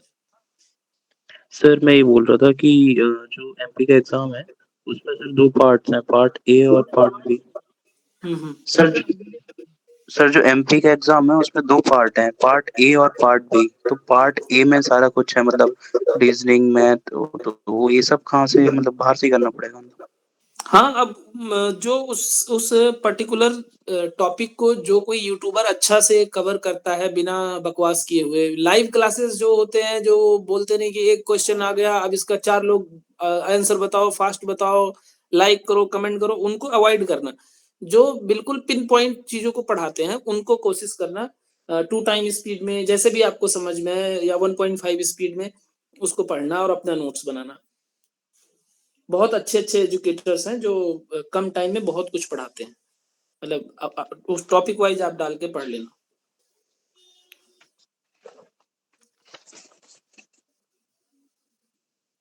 ठीक है, और किसी का कोई क्वेश्चन हो तो ठीक है, नहीं तो फिर वाइंड अप करते हैं, काफी टाइम हो गया आज का तो।